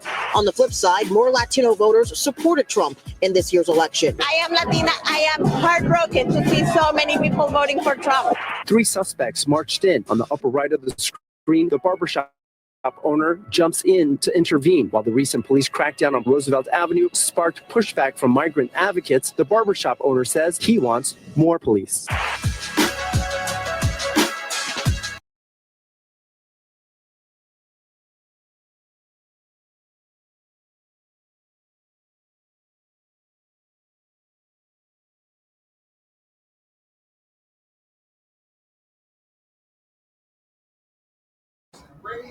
murdering innocent people, robbing stores, doing all types of crimes.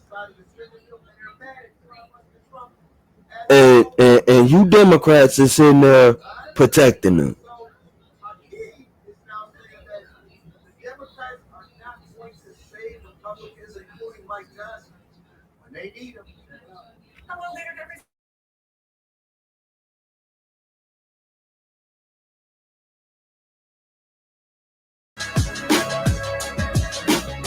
So Mayor Adams says he'll work with Trump. However, behind closed doors, plans are being made that are beyond his control. But what nobody's talking about is that when President Biden announced his recent border security initiatives, nobody here cared. But now that President Trump wants to go a few steps further, the same individuals that could have been upset about the last initiative are all up in arms about this one, proving that New York City's sanctuary status and continued asylum crisis aren't just powered by progressive thinking, they're also powered by hatred for President Trump, who wants to bring those things to an end. An ending everyone hoped would eventually happen after Vice President Harris won the election and, in their minds, saved America. And in the months leading up to the election, our leaders were high-fiving each other because recent asylum seeker arrivals had dropped to around. So, in other words, they talking about their version of America, where they get to turn around and come over here and live free and live off of our resources and basically take our jobs and basically come over here and rob, kill us, steal from us and all that.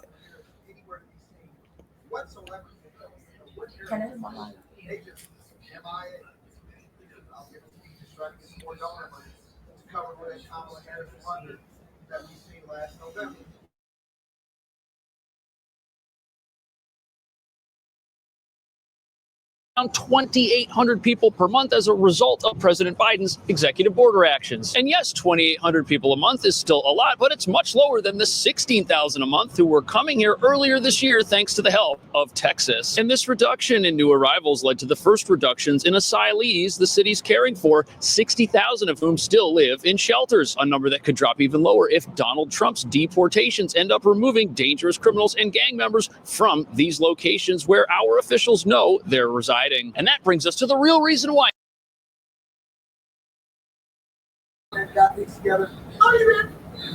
I like the fact that this videographer is being transparent about what's going on. Like he's not just stating, he's not just sitting here and just saying, "Oh, he's going to deport all illegals. He's going to deport everybody." He's literally saying who he's going to deport and who he said he was going to deport.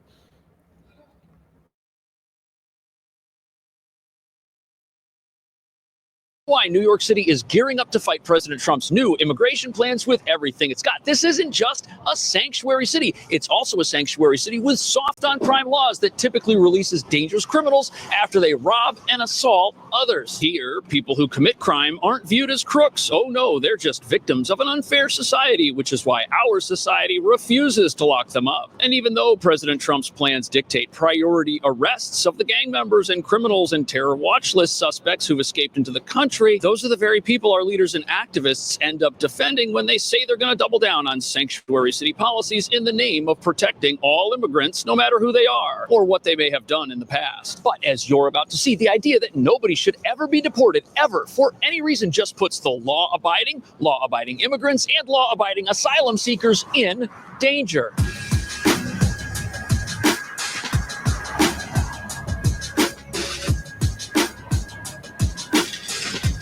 So New York is America's largest sanctuary city, but it didn't get that way by accident. Years of elections have packed our city council and many elected positions throughout not just the city, but also the state with enough left-leaning politicians to capsize just about anything. And this has led to laws that stop the NYPD from protecting immigrant communities from violence because there's this idea floating around that police and immigrants are somehow toxic to each other. And even though Trump did better than many Republicans ever thought possible in New York, there are still quite a few people here who didn't vote for him, wish that he had lost, and aren't exactly being quiet about it. it. Steps away from the Trump International Hotel, you could hear the cries of New York immigrants and allies. We know that our immigrant communities in particular are going to be under attack, and we want just the message loud and clear that immigrants will be protected. Protected from So you've got to realize that the idea behind this rally, that these deportations may somehow be bad for immigrants no matter who they are or what their status in this country actually is, that's still how a majority of New Yorkers think. But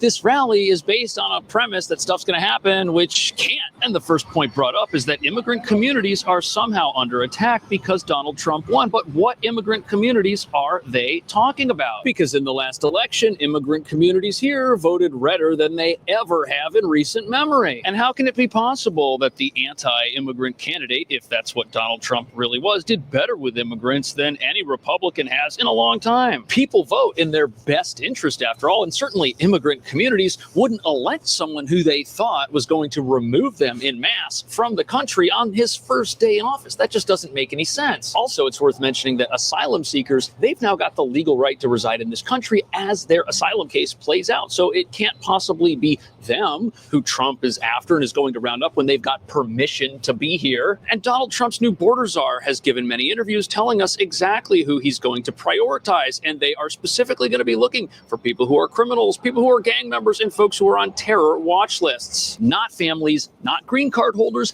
not asylum seekers. Most of the people in New York don't have anything to worry about. On top of that, since this is a sanctuary city, the NYPD will not be involved at all in these deportation plans whatsoever. And as far as federal immigration agents, there are only 6,000 right now who are equipped to act as deportation. So the resources for a 1 million-man deportation army, those don't exist here in New York. And that makes one wonder. The immigrant communities the protesters say that Trump is coming for, are those communities of criminals? They very well might be, but you've got to remember that in New York, we don't see criminals as criminals. We see them as victims, and these are people who need to be defended and given second chances, which is why so many criminals that wind up in the back of police cars wind up walking free a few hours later. And you've got to remember, we've just been through a really tough election cycle, and many people can't drop the rhetoric and see each other as human beings. And you've still got people in New York and in this country who believe every single negative thing the television ever said about the president-elect. But what none of the protesters and activists who are trying to resist Donald Trump will tell you is that right now there are actual immigrant communities in this city who are under attack, and it's not from Donald Trump. 3 suspects marched in.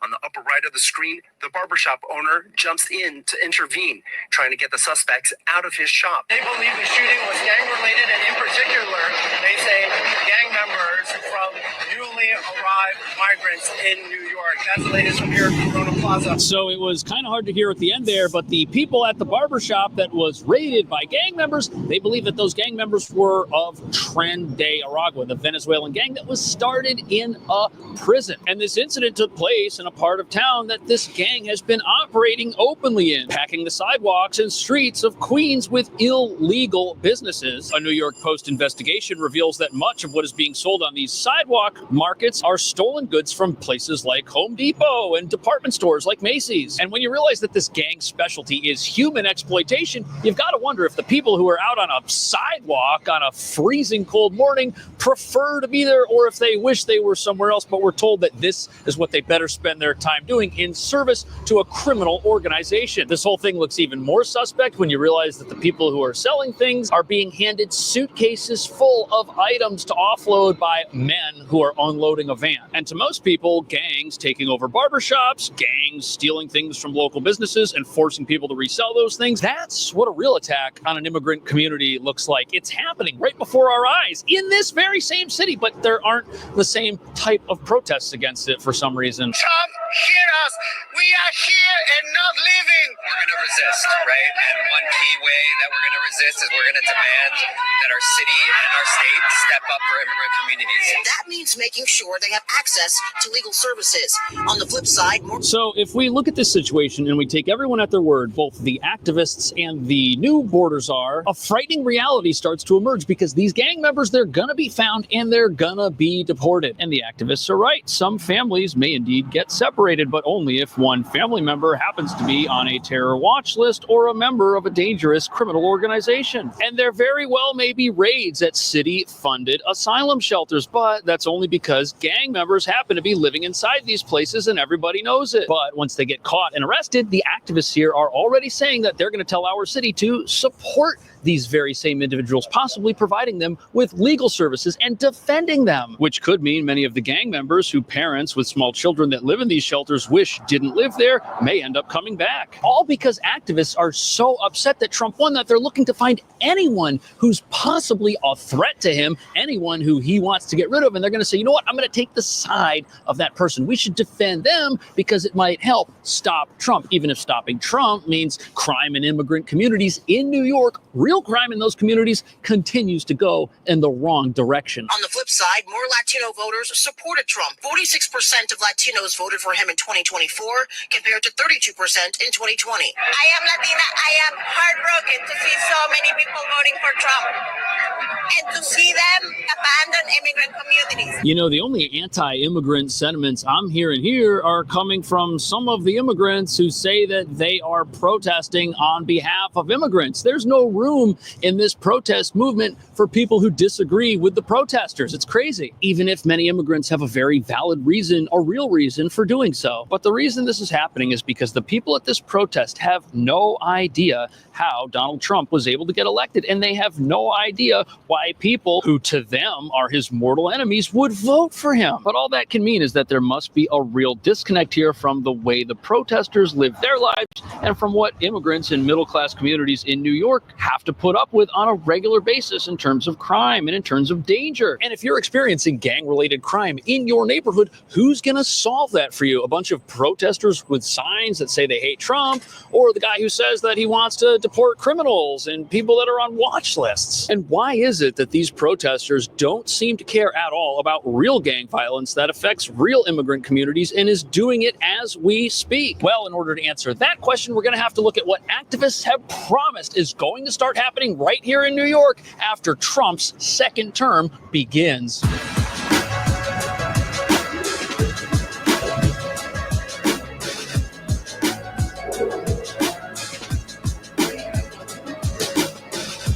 So here we are inside Trump Tower, where nobody has yet seen the mass protests against the president-elect, just like the ones that happened the last time he was elected. But we've got reason to believe they're coming, because even though Trump now has boatloads of new supporters here in New York City, of all places, beneath the surface, the opposition is plotting and stirring to make a massive return when he does to the White House. In fact, they're not exactly being secretive about it. They're telling us when these protests will start, and apparently they're going to be really big. We need to mobilize and organize like we never did before.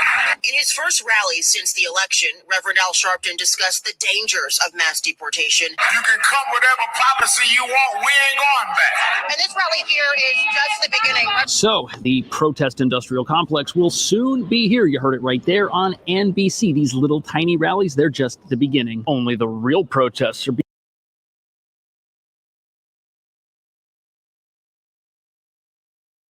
come back on camera. I know Al Sharpton is not sitting up here trying to make a scene. Informant Al Sharpton, who done sold out black people so many doggone times.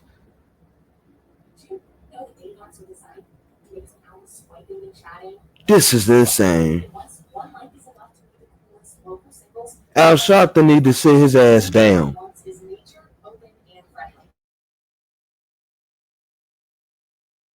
being set up behind the scenes, and they will soon descend upon New York, the sanctuary city capital of America and the home of the Trump resistance effort. And the TV cameras of the world will be here to broadcast a seemingly organic event that just appeared out of nowhere because people are so upset at the president-elect. Yet those same cameras are not pointed at statistics like this. Look at all the arrests that are happening in immigrant communities because of the wrong people being allowed to live in our asylum shelters. Yet here in New York, we're happy to brag brag that, hey, we're helping by giving people a place to live and not doing any background check to make sure that we're not putting a wanted fugitive down the hall from a family who's got little kids who need to be in school tomorrow morning. No, but we're helping, even though our helpful efforts may just enable the worst people on the planet to exploit those who fled them in their home countries. Something no one who's against the former 45th president and soon to be 47th president has any intention of protesting against for some reason. But interestingly, New York City's mayor, Eric Adams, has been surprisingly quiet and resistant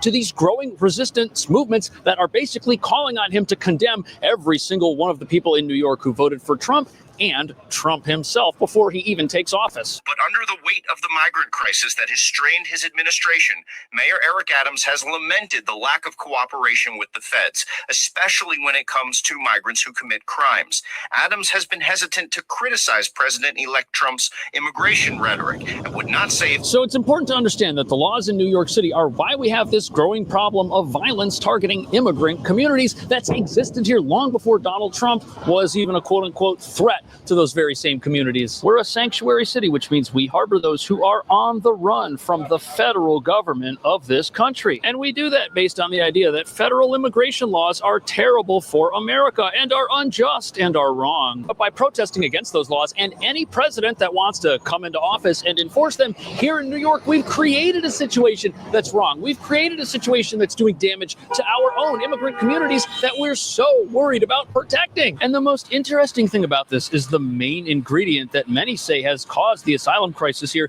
to look the way it does, our generous right to shelter laws that allow everyone to get a free place to stay just by asking, aren't even the real problem in this city. The real problem here is that we're giving the wrong people access to that, and they don't lose access to it when they wind up in the back of a police car. But the reality is that even if New York does become home of an anti-Trump resistance effort, the results of the last election were so one-sided, it was such a landslide that Donald Trump is going to come into office with a mandate to resist the very things that many Americans agree are hurting immigrant communities and are hurting the country. And many people think Donald Trump is going to have a mandate to ignore distracting voices in places like this, which now represent a minority viewpoint among Americans. What do you think about that? Are these deportation plans going to be a good thing for America or a bad thing for America? And is there a difference between the types of immigrant communities that we have here? Is there a difference between the law-abiding who are here for the American dream and criminals and gangs who are here for everything that exists in opposition to that? Let me know what you think. Thank you so much for watching. I'll see you in the next video.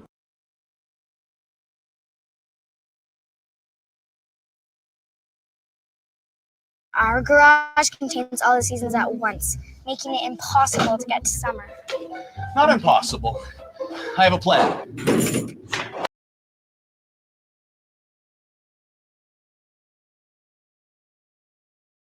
I know, Deborah. Deborah asked the question, and I think that this uniquely sums up what's going on in the United States of America, as well as what's happening with the Muslims. The question, the real question should not be, how is Elon Musk influencing the decisions that Trump is making, or Vivek Ramaswamy, or J.D. Vance, or any of this stuff? The real question, honestly, where the hell is Biden and Kamala Harris? I cannot understand. Why are we even having this conversation? Why is Trump People's entitlement to other people's resources. and is getting SoftBank to make $100 billion? But okay. But not now. Not after. Take it from anybody. Where do y'all think it's going? Well, it's a long-standing basic tradition, if you want to call it that, the Congress decides will be 11 hours right before Christmas to fund the government. Going after the House. It's ridiculous. Just days before the deadline. Speaker Mike Johnson has spent weeks negotiating a deal with Democrats. Lawmakers are doing horse trading, negotiating. He doesn't want and of course, the debt ceiling to be raised in June when he's president. Republicans generally don't want to vote for it. They generally don't want to sign into law and increase it. So Trump's actually lying with Elon on this. Here's what I'm fascinated by. They both have main character energy. They both want to be powerful in the people in charge. And I'm not convinced that this alliance is going to be super long lasting. There's just a chance. There's just going to be friction between Elon and Trump. But I will say this, there was a Quote, micro any member of the House or Senate who votes for Joe this outrageous Jonas, spending or bill sorry, deserves to Nick be voted Jonas, out in one of 2 my years. other This is favorite money Jonas private brother, and doesn't. tweeted something, Then he retweeted something posted with again, Elon no Musk, bill and should be people passed just in Congress dragged until him and January came for 20th him. when We're real like, Donald how Trump can you takes support office. this None. guy? I would just Zero. remind folks, we Well, that, think of course, of Elon definition as like the means shut chaotic down. guy who Can't move the tweets about dates on some politics of on these the things. internet. In the long A run, lot of Americans the think of the deadline guy to who pass the builds spending bill rockets, who is creates this Friday at Starlink, which midnight. could It's a create, full month could say before Trump thousands takes of office. lives. And on a day when the Dow plunged more than 1,100 points, in this country, marked the and he longest wants losing to streak cut since funding from farmers, for 1974. example. Let's As they just say, be loud no and clear farmers, who's no food. in the driver's seat here. Do you hear Elon these Musk. old hands Post that don't first know at nothing 4:15 about a.m. Eastern Time. government? No, ma'am. You got it absolutely wrong. Elon Musk is not the president. The people are. Why are they still here? Why are they still having these conversations? He responded because we responded. Does he want to cut funding for hurricane victims? Is that what it is? Democrats wanted to turn around and slide in the bill But what he doesn't want is for that was over 1,500 damn pages. What he doesn't want is for them to. So when nobody gonna read it. What he doesn't want is for us to build new football stadiums in D.C. How government operates is that you have one side say, well, listen, In fact, you don't give he us posted what and we want, reposted about and we're not more going than to pass 70 the budget times in its before current state. Trump even And weighed you in. say, okay, More well, than what do you 70 want? They got all times. these Trump different followed projects. Musk They say, you also want in a major way. a 12 hours $70,000 later, raise. just moments ago, after those 70 posts from Elon, Trump And if you don't said give in it a to statement, us, Republicans then we're going must to get go smart to and the tough media and we're if going to say, Democrats start to see, shut down the they government unless didn't we want give to them help everything they want farmers. and call their They bluff. didn't want to help He the went on to say victims this of the chaos would not be hurricanes happening over if in we had a North real Carolina. president. They don't really We want will in 32 days. It's a lie. It's the Well, of biggest lie course, ever. whatever you think of And so the bill you have to itself start and the reading ugliness between the of lines government, instead of taking talking fair points conversation, from nonetheless. Captain Big There are laws Head and there are rules and there is a right deadline here. for a spending bill. And And we the all reason know that there is Sonny this sudden is chaos gonna is start because talking. of Musk and Listen, his last minute move These to women undermine are Johnson. absolutely And again, we should note it positively is the Trump best and worst and thing Musk, that's not ever Democrats or happened to House Republicans, who No, are threatening to shut down by Senate I was thinking bill. the And we've seen same Musk's thing, influence Joy. on Trump take I was hold thinking right the before our same eyes, right? thing. Smack in the middle Oh, of Trump and his running mate at the high-profile Army Navy. I mean, it's almost like That's an why AI all image. Someone monthly. keeps plastering him in the middle, I except for was this is thinking the actually real same photos. And don't forget, Trump and Sabrina, Musk put you together read my posting a mind. family photo I for looked Trump over on the at my election night screen and I victory. seen that button. Trump's Was like, granddaughter posted a "Ooh, photo with him, oh, calling him an you're uncle. right. He was Just even unbutton seated that right thing. next to Trump at Let it fly. Thanksgiving dinner, Let it fly out. swaying to the YMCA Let song. it fly out. But Don't let tonight, nobody some of be these like images, which this. then seemed funny, take on a more somber If you tone gonna as the hurt clock somebody in the flips audience, down to a when shutdown. the thing pop Speaker out, Mike they go, Johnson, who was cartoon. being responsible as the Speaker of the House Republican, That's is running what out of I was options. saying. Let's get straight to Manu Raju on Capitol Hill. And Manu, a stunning turn of events. Elon Musk, 4:15 a.m. or whatever time zone he's on, he could have been even earlier in the night, posts, 70 posts go by, Trump weighs in, and wow, here we are. What are you hearing now? Yeah, the United States Congress is in an absolute state of disarray. I mean, Donald Trump negotiated compromise to avoid a government shutdown by week 7. Mike Johnson, Speaker of the House, has spent weeks behind closed doors cutting a deal with Democratic leaders to control the Senate and still control the White House, to avoid a government shutdown. Donald Trump coming in late in the aftermath of Elon Musk's opposition and saying not only should this bill not pass, but they should add the highly toxic issue of raising the national debt limit as part of it, simply because he does not want to deal with the debt limit when he is president. That has added enormous complication to all of this. A lot of Republicans I spoke to tonight said that is simply not possible. It's unclear how this proceeds. This all comes as Johnson is facing significant pushback, particularly as he tries to get the votes to become speaker. In this tweet, he said, I mean, you have a sleeping president that's at the wheel right now that ain't doing shit.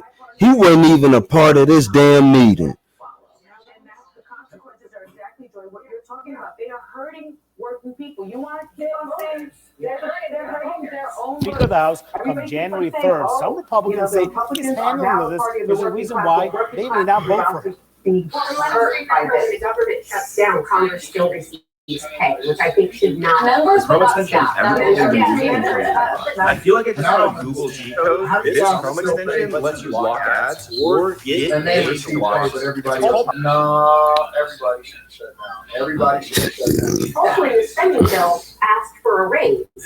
And normally I'm all for people having living wages. They make $175,000 versus more than 90% of this country. If they cannot figure out how to outsource the one job they have, which is not bend the knee to their party, but to serve the farm, they don't deserve a raise. And they should not get